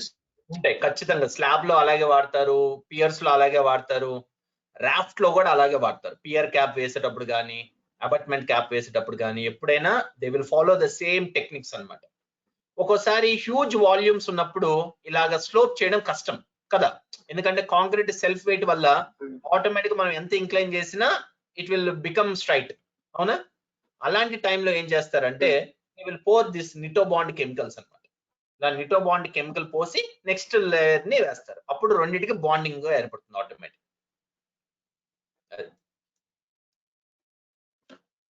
కానీ ఒకటి గుర్తుపెట్టుకోవాలి, ఇలాంటి జాయింట్స్ మనకి ఎప్పుడు ఇంపార్టెంట్ అంటే when the structure is casted horizontally. Structure ఎప్పుడైనా హారిజాంటల్ గా క్యాస్ట్ చేస్తున్నప్పుడు మాత్రమే మనకి ఇలాంటి జాయింట్స్ అవసరం. అదే మీకు స్ట్రక్చర్ ఇలా ఉంది, దెర్ ఇస్ ఏ ఇలా ఉంది, ఒక లెవెల్ ఇలా వేసేసారు, ఇంకో లెవెల్ ఇక్కడ వేస్తున్నారు. Okay, the second level you are pouring here. Okay, దీనికి రెండింటికి కన్స్ట్రక్షన్ జాయింట్ ఇంక్లైన్ గా ఉండాల్సిన పర్లేదు, స్ట్రైట్ గా ఉన్నా పర్లేదు. ఎందుకు? లోడ్ ఇలాగే కదా అప్లై అవుతుంది. అవునా? రెసిస్టివిటీ ఎలా ఉంటుంది? Resistivity will be opposite compression. అవునా? మరి అప్పుడు జాయింట్ ఎలా ఉంటే ఏముంది చెప్పండి? So there is no purpose of providing a joint here. Okay, కానీ ఈ రెండింటికి జాయింట్ ఉంటే మంచిది, అందువల్ల they will pour Nitobond and they will make it happen అన్నమాట. ఇలాంటివి ఎప్పుడు ఎక్కడ ఇంపార్టెంట్ అంటే డెప్త్ తక్కువ ఉన్నవి. ఎగ్జాంపుల్ ఏంటంటే స్లాబ్ డెప్త్ చాలా తక్కువ కదా, and slabs will be subjected to deflection and slab will be subjected to bending. అందువల్ల ఇక్కడ చాలా ఇంపార్టెంట్ స్లాబ్స్ లో కానీ బీమ్స్ లో కానీ, బీమ్ కూడా ఓకే, బీమ్స్ లో కూడా కన్స్ట్రక్షన్ జాయింట్ చాలా ఇంపార్టెంట్. బీమ్స్ లో కానీ కాలమ్స్ లో కూడా అంత అవసరం లేదు, బట్ ఉంటే మంచిది. జాయింట్ అనేది పర్ఫెక్ట్ గా ఉండాలి. అందువల్ల ప్లింత్ బీమ్ కి కాలమ్ కి జాయిన్ చేసేటప్పుడు డెఫినెట్లీ దే విల్ యూజ్ అన్నమాట. మీరు ఎప్పుడైనా ఒక సైట్ ఇంజనీర్ గా జాయిన్ అయినప్పుడు if you try to use this techniques, అక్కడ ఉన్న ఇంజనీర్స్ కూడా చాలా హ్యాపీ ఫీల్ అవుతారు. See, they will also try to learn. ఎందుకు చెప్తున్నాను అంటే no one is using all these things nowadays. See, when you work in a good company, when you work under a good engineers, definitely you will try to learn all these minimum basics and minimum fundamentals నేర్చుకుంటారు. అదే కాకుండా అలా కాకుండా ఏదో work చేసాము అని అంటే వాళ్ళు కూడా మనకి ఇవన్నీ చెప్పరు. So this is how I have learned when I worked with good engineers. వాళ్ళు ఇలాంటి చిన్న చిన్న డీటెయిలింగ్స్ చాలా బాగా చెప్పేవాళ్ళు. So when they use this, I used to ask them, sir why we are using this అని అడిగినప్పుడు then they used to tell all these reasons. అప్పుడు నాకు అర్థమయ్యేది, ఓహో అదే, ఎందుకంటే నేను ఇప్పుడు మీకు చెప్పగలుగుతున్నాను అంటే the stage where you are, I am in the same stage when I am working in site before 10 years kada. So నాకు మీకు డిఫరెన్స్ 10 years ఏజ్ డిఫరెన్స్ ఉంది కాబట్టి మీకు ఇన్ని డౌట్స్ వస్తున్నాయి. So when you work now with this knowledge, so definite గా 10 years తర్వాత మీరు నాకన్నా నాలెడ్జబుల్ అవుతారు ఆటోమేటిక్ గా, రైట్? సో అందువల్ల whenever you find doubt, so please try to ask immediately. Site లో ఏ ఇంజనీర్ ఉన్న వాళ్ళు చెప్పలేదు అనుకోండి, మనకి బెస్ట్ ఫ్రెండ్ ఉన్నారు కదా Google, you can ask Google. It will definitely teach you all these things. Construction joints అంటే ఏంటి, ఎక్స్పాన్షన్ జాయింట్స్ అంటే ఏంటి, why they provide construction joint, technically it will explain you. Okay, ఎందుకంటే అలా క్రాక్ అలా joint proper గా లేదనుకోండి, it will fail under shear, it will fail under bending. Okay, slabs లో కానీ బీమ్స్ లో it will fail under vertical crack అన్నమాట. Okay, so అలా కొన్ని టెక్నికల్ రీజన్స్ ఉంటాయి for providing these joints, right? What else అమ్మా? Clear?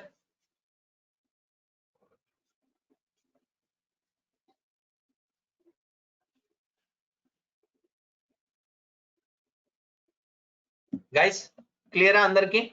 So shall we wind up? Yes, sir. So no doubts. So tomorrow same time, okay, by 2:30 we can start the session. Okay, so by that tomorrow we'll discuss about the concrete quantities, especially for buildings, right? Buildings and bridges. For both the concrete quantities we can discuss tomorrow. Okay, yeah. So let me wind up.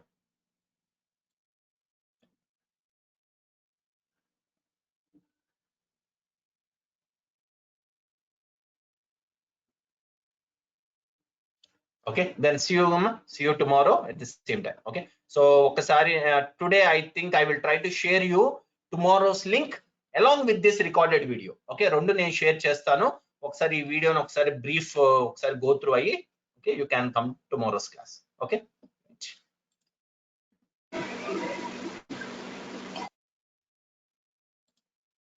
thank you for spending your time, almost around 2 and 3 hours you spend with me.